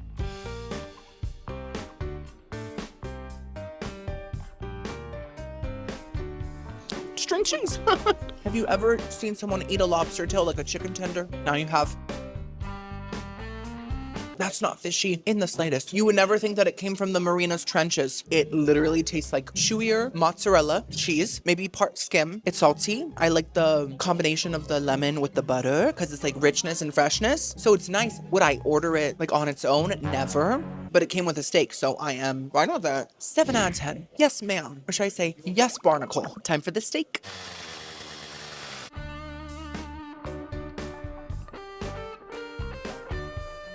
With steak sauce. What's that?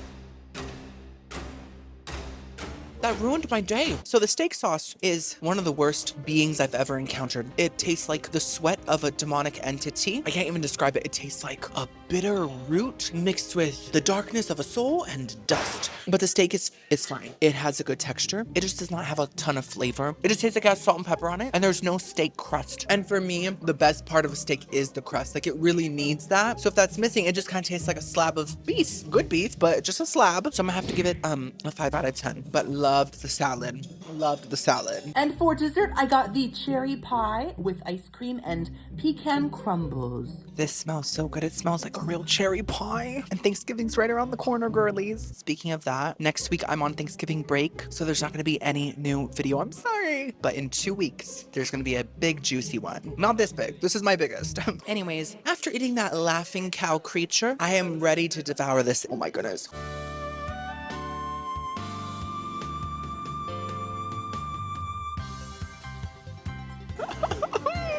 I love it.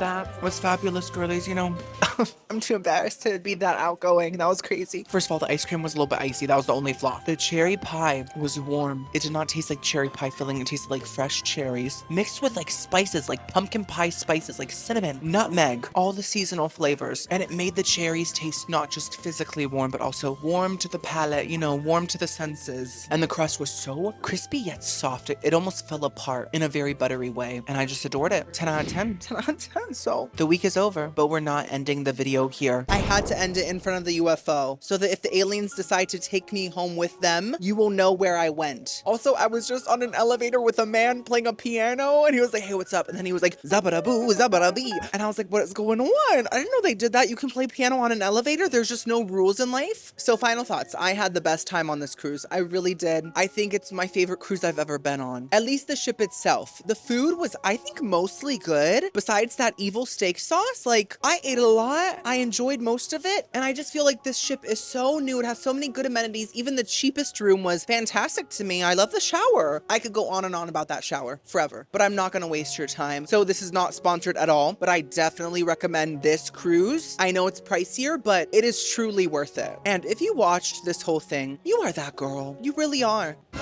I think they're about to start playing instruments. I don't want to interrupt. You're that girl. Oh, Giovanni, hello. And I love you so much. And I'm so grateful for you and all of your support. And this has been the biggest project of my career. And I did it. Like this video if you enjoyed it. Subscribe. I will see you guys in 2 weeks. By the way, let me know if you want more jumbo content like this, because I can probably produce one of these maybe twice a year. There's a lot of work, but it was so much fun. So I love you, girly, so much. Have a wonderful day. Bye. Mwah.